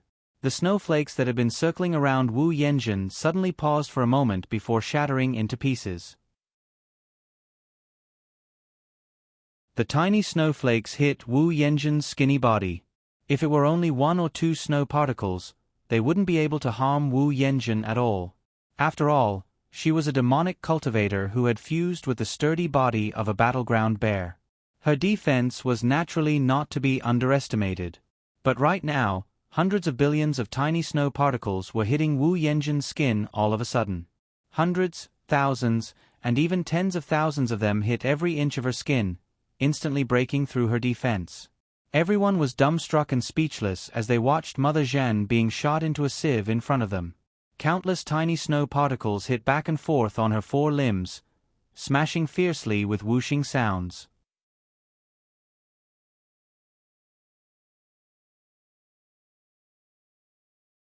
Chapter 7:12. In the blink of an eye, all of Mother Jeanne's bones, flesh, and blood were crushed into fine powder by the dense shooting snowflakes. Her body was like a puddle of mud, loosely and softly falling down. With a crash, she broke into a pile of minced meat. The Snake Beauty's pupils abruptly contracted, and she reflexively looked at the little stoic standing far away.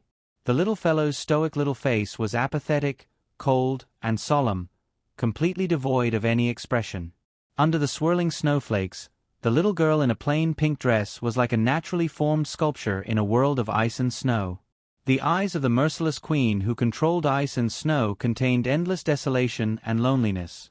At the same time, after losing Wu Yanjun as their target, the fine snowflakes that filled the sky pierced through the outer defensive barrier with a whooshing sound. This caused the 4 level 6 mystic cultivators who were increasing their power to throw away the shattered defensive mystic weapons in their hands in fright and to flee to the back of the assembly hall. A level 6 mystic cultivator who was slow to flee was immediately pierced through the back of his head by countless snowflakes, and he abruptly fell to the ground. The village chief forcefully mustered all the strength in his body and broke through the pressure pressing down on his back.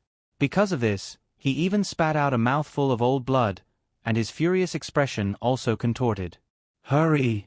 Hurry! Kill that D***MN girl! Kill her! That damned girl! She actually killed Mother Jeanne." Mother Jeanne was one of the few third-class demonic cultivators they had nurtured.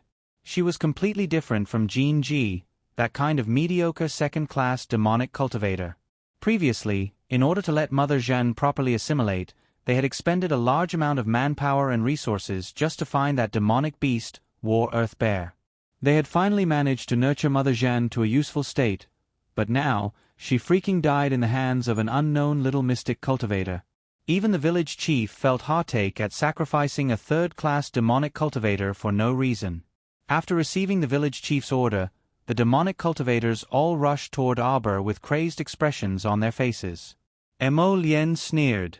As soon as she moved, she was surrounded by a large group of demonic cultivators summoned by the Snake Beauty. "Get out of the way if you don't want to die." A whip condensed from a line of fire, burning with raging purple flames, drew an S-shaped crack on the ground, sweeping across with an unstoppable strike. The bodies of the demonic cultivators who were touched by the purple flames suddenly ignited with a trace of purple flames.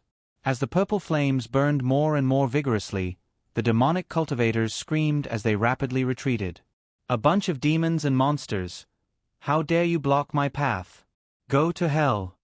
Emolien's eyes turned cold. There seemed to be 2 pitch-black lotuses spinning in the depths of her eyes like whirlpools, faintly pulsing with 2 cold and evil lights. Merciless purple flames that seemed to swallow the heavens and devour the sun rose from his flipped palms, fiercely chasing after the demonic cultivators who were fleeing in all directions. Boom! The purple flames smashed a deep pit in the center of the plaza. Several novice demonic cultivators who were caught off guard didn't even have the chance to call for help before they were smashed into the deep pit by the purple flames and lost their lives. A pair of wings suddenly spread out from the village chief's back, flapping as he fled into the depths of the village. He shouted, "A strong enemy is invading! A strong enemy is invading! Activate the village's destruction talisman matrix! Activate the village's destruction talisman matrix!" Damn it! That youth who didn't seem to have the slightest trace of mystic energy around him was actually an extremely powerful fire spiritual cultivator.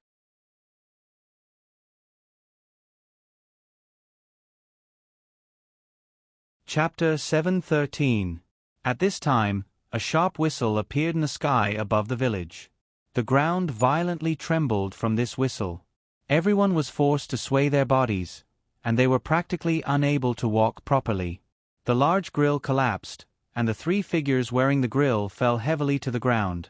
The little fatty carried the iron pot on his back and crawled on the ground continuously for several minutes before barely crawling to the front of his 3 bloodied brothers.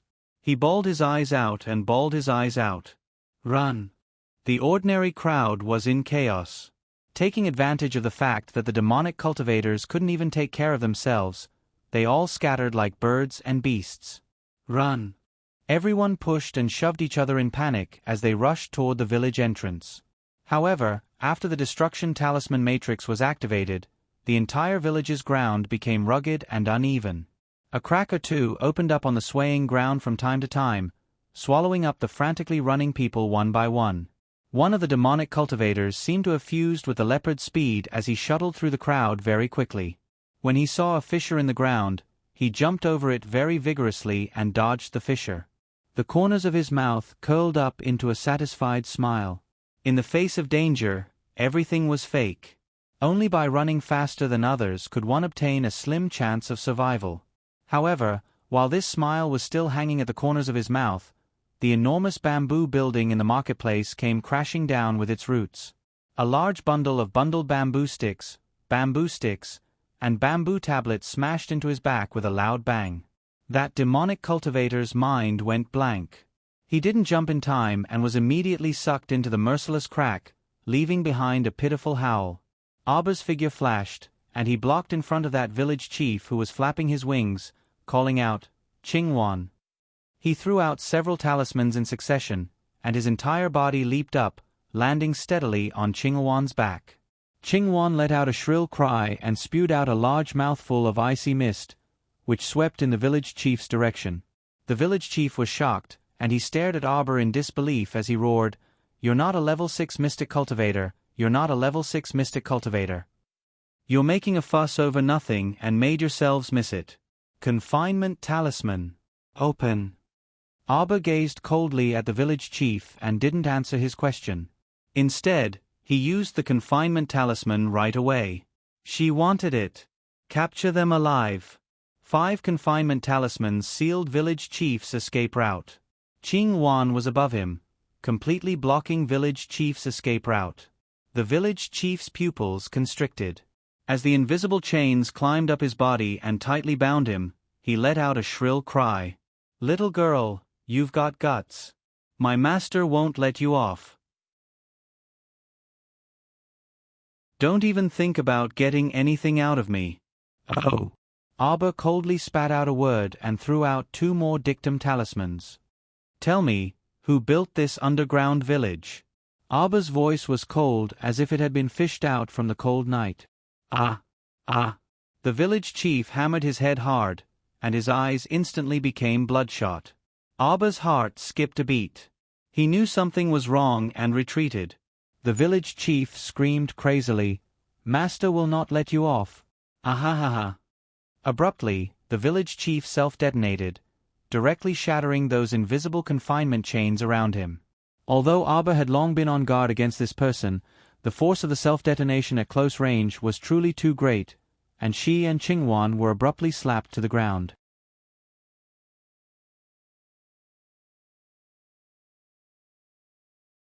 Chapter 714. Jojo. After burning several demonic cultivators who had surrounded him to death with his purple flames, Emolien looked up and saw his Chow Chow being sent flying by the burly village chief's self-detonation, sliding straight into a bottomless crevice in the ground. Emolien was so frightened that her heart trembled. She bounced up and swiftly darted to Aba's side. "Jojo." Aba only had time to comfort her with "It's fine," before he was instantly pulled into the crevice by a suction force. Emolien. Aba's heart skipped a beat. The rumbling sound of bubbling underground water reached her ears. Soon after, she seemed to see a round object fall into the crevice along with her. Boom! Aba fell into the vast, ice-cold underground water.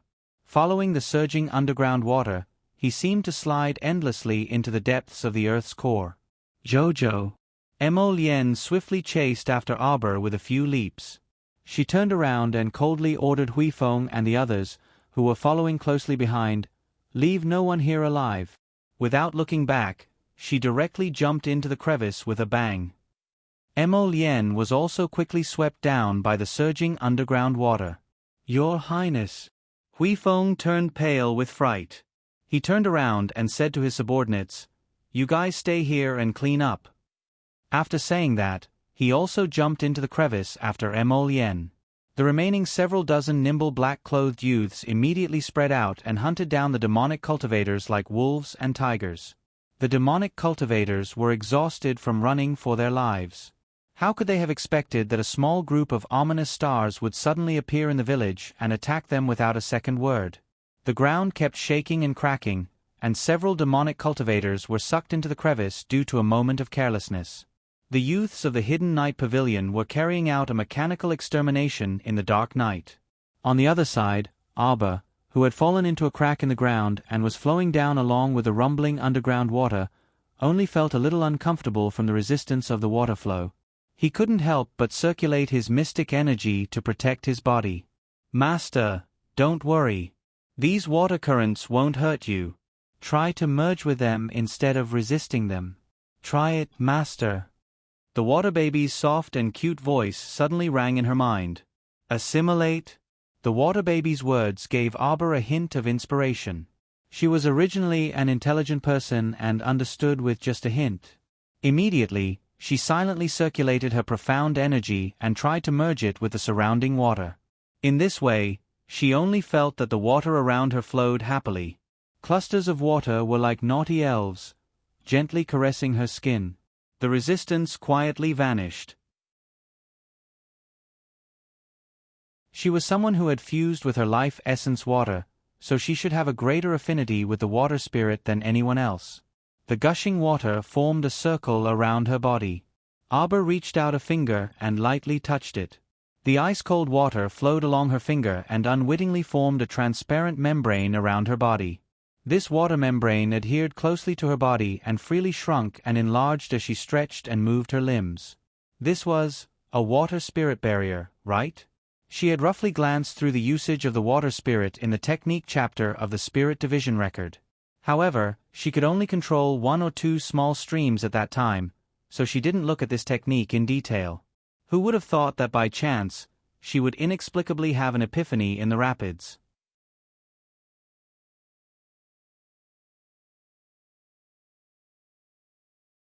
Chapter 7:15. It was different from the defensive barriers produced by external mystic artifacts, which required a large amount of mystic energy to activate.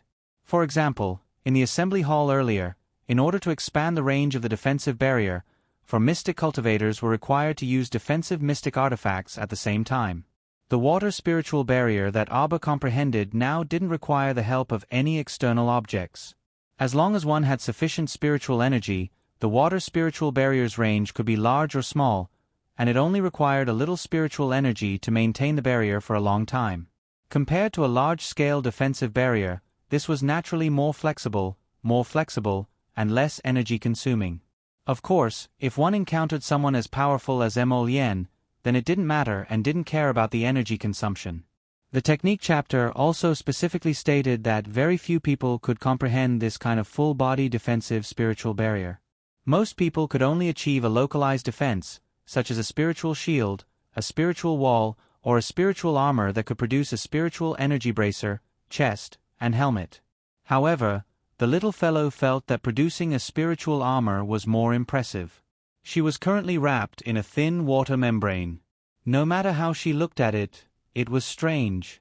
The layer of water surrounding his body was as soft as a mutated eggshell. She poked it with a finger, and the water membrane softly protruded out a finger's length, feeling cool. Sigh, she couldn't escape the fate of being an egg. She was still disdainful, completely unaware of how strange it was for a little mystic cultivator to create a water spiritual barrier. Arba floated downstream. Aside from worrying that Emolien would be anxious, she wasn't afraid at all. She simply sat inside the water spiritual barrier and swayed along with the current. Coo! The little chick climbed up from behind her wet shoulder and sat on it. This underground water was too turbulent. If it hadn't been for the quick thinking of grabbing a strand of its master's hair, it would have been swept to who knew where. This underground river branched out in all directions. Who knew if it would be swept to the deepest part of the earth's core, never to return? When the little chick thought of this, it shuddered and then looked at Arba with adoration. "Master, did you create this water spiritual barrier?" His little master was such a troublemaker. She casually made a cover that could isolate the underground water, and he could finally take a breather. Qiao Mu sighed as she petted the little chick's head. She then took out the Hidden Night Pavilion's Jade Messenger tablet from her inner world. Mo Lien must be very anxious right now, so she decided to leave him a message first. I'm fine. Let's meet in Bailon City. After he finished writing, Arba put away the talisman pen and waited patiently for a while. Seeing that there was no reply, he put away the communication jade tablet. Don't worry. Mo Lien will see it later. She won't be worried. A certain person comforted himself with a few words, calmed himself down, and looked around again. Dian, where do you think I'm drifting to? She didn't even know where the underground water led to. Would it directly wash her into the river? Wait a little longer, master. We'll reach the end soon. As the water baby's words fell, Arba only felt the rumbling of the water beside his ears. His eyes suddenly lit up, and his body was instantly suspended in the air. Dear Qiao Mu only had time to cry out, F***CK, before her entire body fell from the sky. It turned out that after she was washed out of the cave by the underground water, she was washed down by a jade waterfall that was 3,000 feet high. The little chick shrieked and covered its eyes with its wings. Wah! Darling Qiao Mu let out the first shriek since her rebirth. A little green face was frozen in time.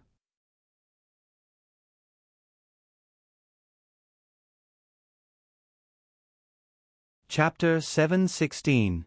What do you mean it's going to end soon? This is a waterfall falling straight down from the sky.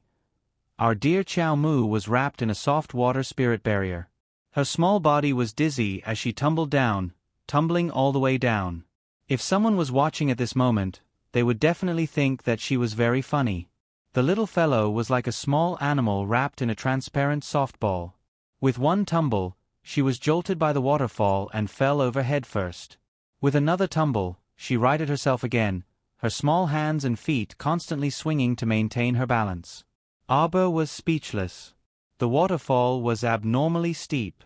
Arba fell from the sky in a straight line to the lake below with a bang. It was only a matter of seconds. Her heart went through a hair-raising roller coaster ride. When her entire body fell into the lake, she couldn't react for a long time. Her body kept sinking in the lake water. Pfft. After a moment, a certain Qiao Mu's small head finally emerged from the lake.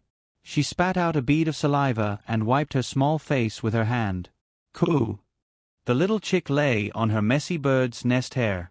Its feathers were all wet and withered, and it couldn't help but gasp for air with its small mouth open. The little chick spat out 3 mouthfuls of water in a row and cried out pitifully, Master, let's go up quickly. Arba looked around. The night was dark. Arba looked around. This lake was not even 1/10 the size of her Peach Blossom Lake. One side was the waterfall, while the other 3 sides were mountains whose peaks couldn't be seen. At a glance, she didn't know where the clouds and fog were. I wonder if we've returned to the ground. Arba muttered and swam towards the lake shore. The little chick lay on her head and cooed, Master, master, look at my wings. They can't be pulled up. Ah! Arba pulled her down from her head and held her in her hands. Weak chicken, there's a cut on your wings. It must have been accidentally scratched by a sharp rock when you fell into the water from the crack in the ground. I don't know. Normal rocks can't hurt me. Qing Wan was very puzzled. When did it become so weak? After that, the 2 of them squatted inside the water spirit barrier. Even if they fell straight down from a high altitude, they were not injured. Little Chickie spat out 2 more mouthfuls of water. Don't worry, master. It's just a small wound. I'll bring you up later. Arba swam ashore, looked down at his wet clothes, and frowned. Little ball, pull us in. Yes, master. Cho-Cho paused for a moment before asking, What about that snake? The little snake came out of her waist pocket and glanced at Arba with its watery eyes. Pull them in together. Oh. Cho-Cho replied reluctantly. With her current cultivation, it would be rather strenuous for her to recruit a newcomer to Paradise Planet for the first time. Thus, when Chocho heard that she would have to recruit another little snake, it was somewhat unhappy. Moreover, this little snake was obviously here to compete with Chocho for favor. Chocho was even more displeased. After entering Paradise Planet, Arbor left the little snake behind and hurriedly ran back to her little treehouse to change into a clean set of clothes. When she came out of the treehouse, she was holding many bottles and jars in her hands. "Weak chicken, the wound on your wings is quite serious. Don't move around, let me take a look." Arbor frowned and reached out to carry the little chick onto her lap and began to treat the wound on its wings. On the other side, the little water child was staring at the little snake with a serious expression. "You can't crawl around here, and you can't steal the vegetables in the field."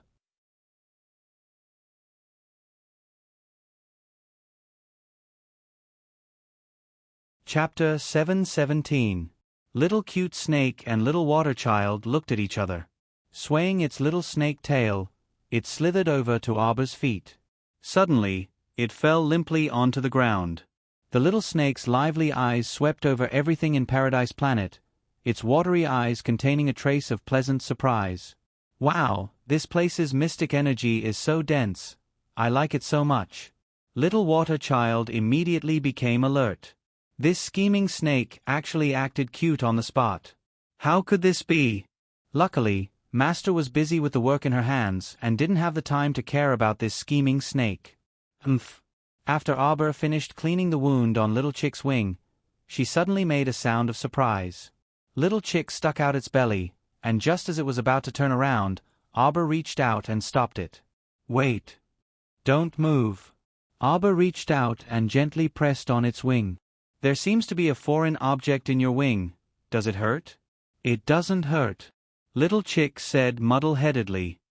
"When you fell just now, you were scratched by something. Think about it again." "There's nothing." Little Chick's face was filled with confusion. It was so strong, and it was an ancient Ching Wan, not a real chicken. How could it be injured by a few small stones? Wasn't this a joke? "Don't move. There should be some stones in your wing. I have to take them out, or else your wound will still hurt when it heals." "Master." Little Chick was moved to tears. Master was so good to it. It was rare to hear Master speak so gently. Usually, she was cold. Chow Mu placed it on a glossy stone block under the peach tree. She then rummaged through her needle pouch and took out a small brass tweezer. "It hurts a bit. I have to take out the foreign object in your wing. Bear with it," Arbor said in a low voice. Little Chick was so moved that it immediately wanted to cry again. "Master, do whatever you want. It doesn't hurt." Arbor looked at it in confusion. She thought to herself, "You're not afraid of pain? Why do you look like you're about to cry?" She didn't know how to comfort people. Oh no, she was comforting a chicken. She used her fingers to stroke the outside of the little chick's furry wings inch by inch. Then, she used the brass tweezers to probe the wound. She accurately pinched something and quickly pulled it out. It was a soft clump of dirt that was as thick as a thumb. Chow Mu tossed this thing on the ground and poked it with her tweezers. She saw that a pinhole-sized hole had sunk into it, and it was incredibly soft. It would be too funny to say that New B had been scratched by a thumb-sized lump of dirt. New B didn't believe it, and neither did she. "All right. Just apply some ointment on your wings and wrap them up. They should be fine by tomorrow or the day after." "Ah, but Master, I have to send you up." Ching Wan also saw that around the small lake, other than the waterfall, the other three sides were huge mountain ridges. "I can do it myself. It's dark now, so we can climb tomorrow." Arbor quickly applied medicine and wrapped Ching Wan with gauze. "Master, there's someone outside," Chocho suddenly said. "Who is it?" Arbor was a little puzzled. "I let out my spiritual sense to take a peek. It's a bald little fatty. He just climbed up the shore." Chocho jumped onto Arbor's hand and gestured. "This kid is quite sharp. I used my spiritual sense to secretly size him up, and he looked around vigilantly." Arbor frowned slightly. "Then how do I get out?"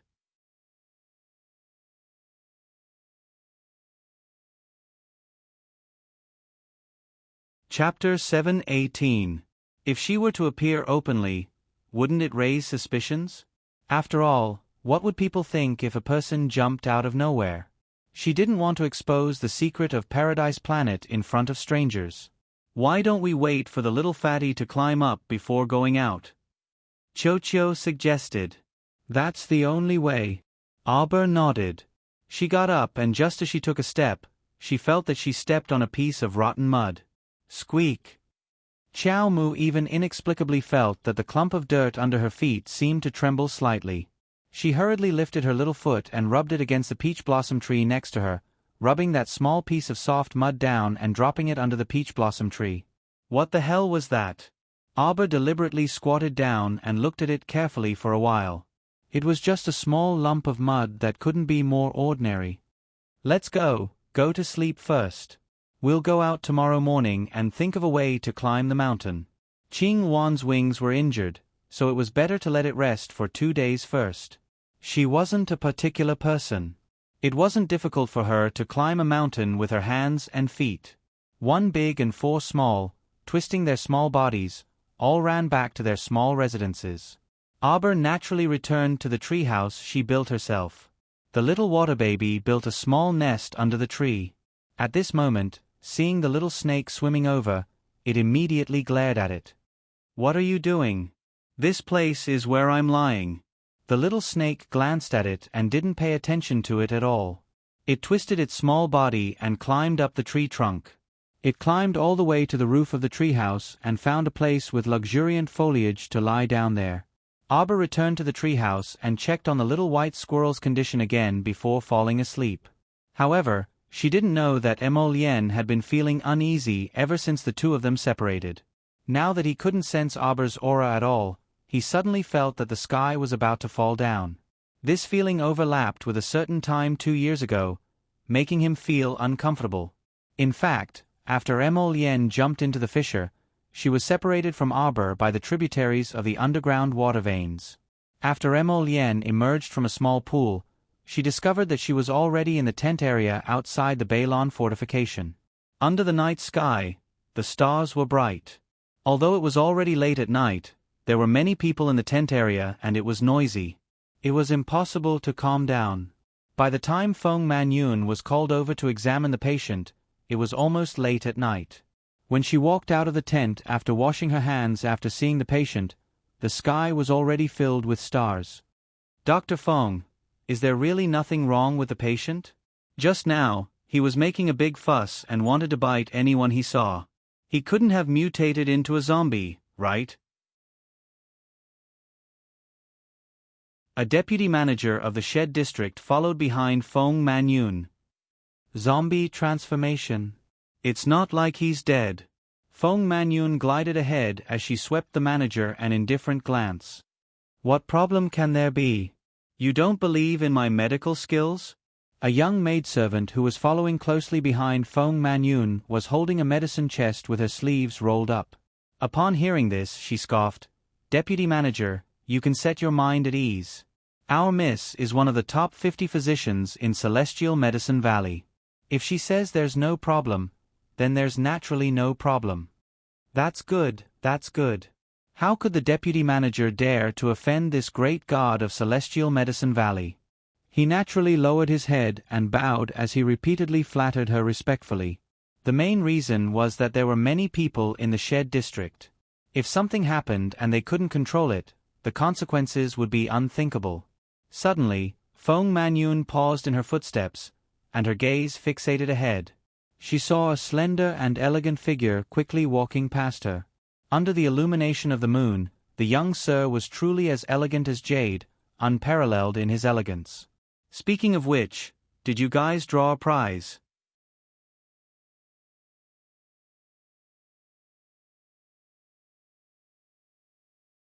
Chapter 7:19.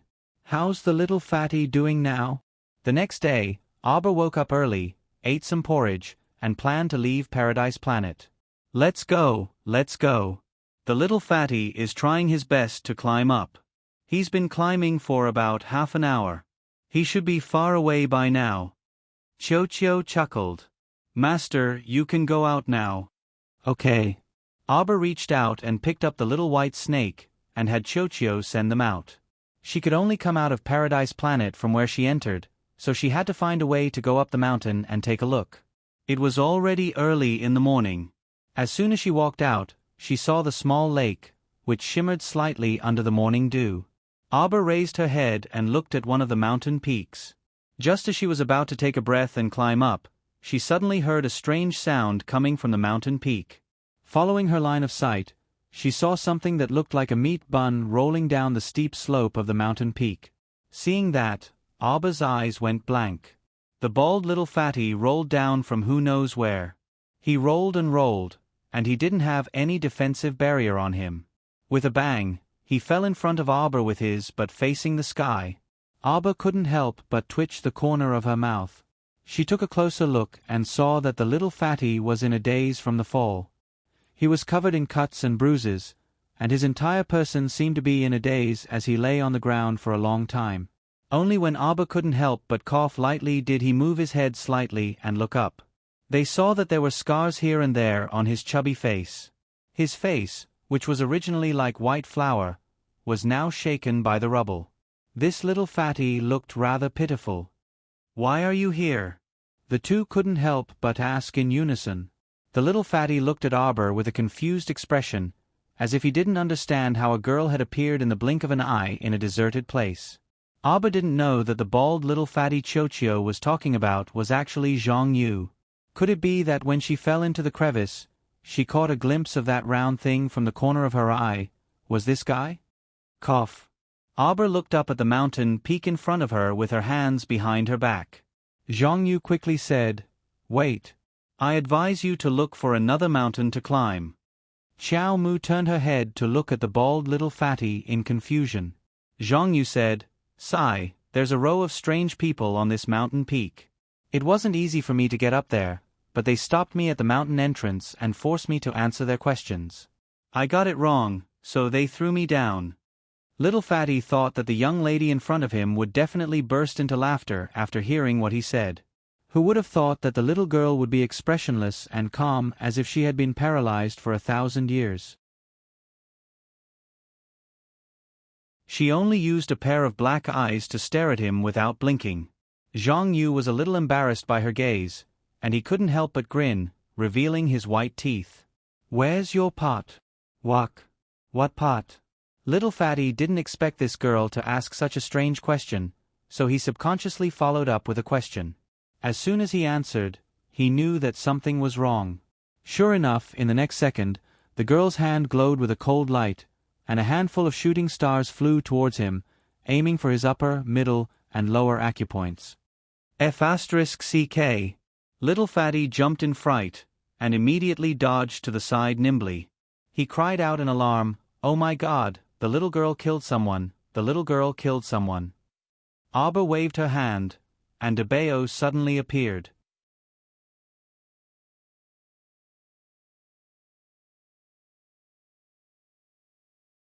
Chapter 720. Arbor did not need to make a sound as Debao's body flickered with an ink-colored light. It was telepathic with its master.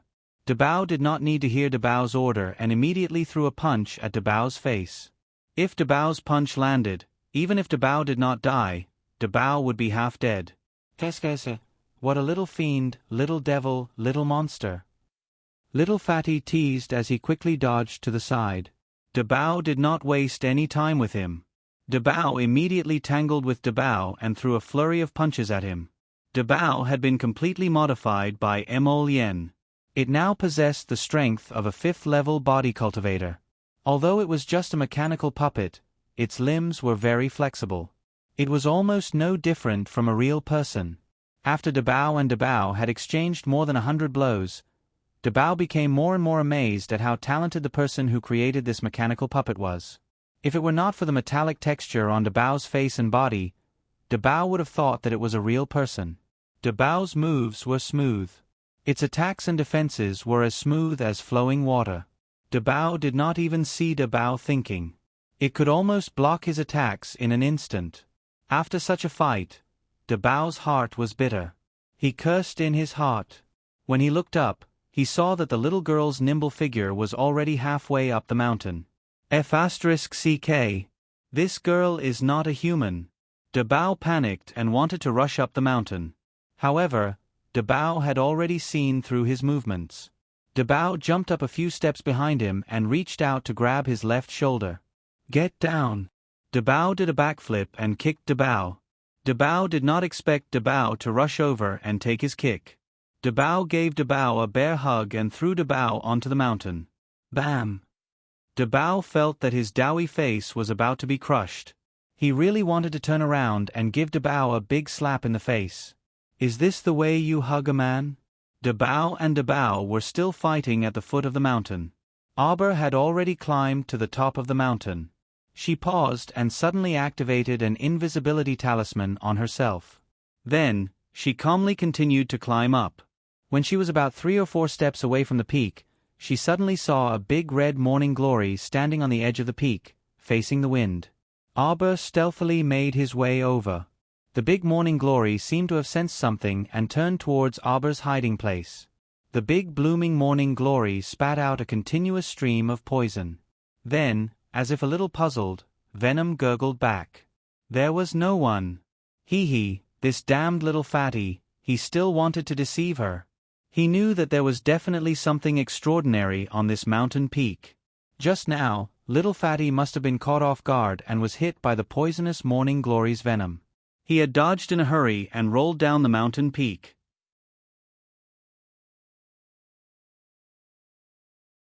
Arbor hurriedly swallowed 2 antidote pills and rubbed his little hands subconsciously.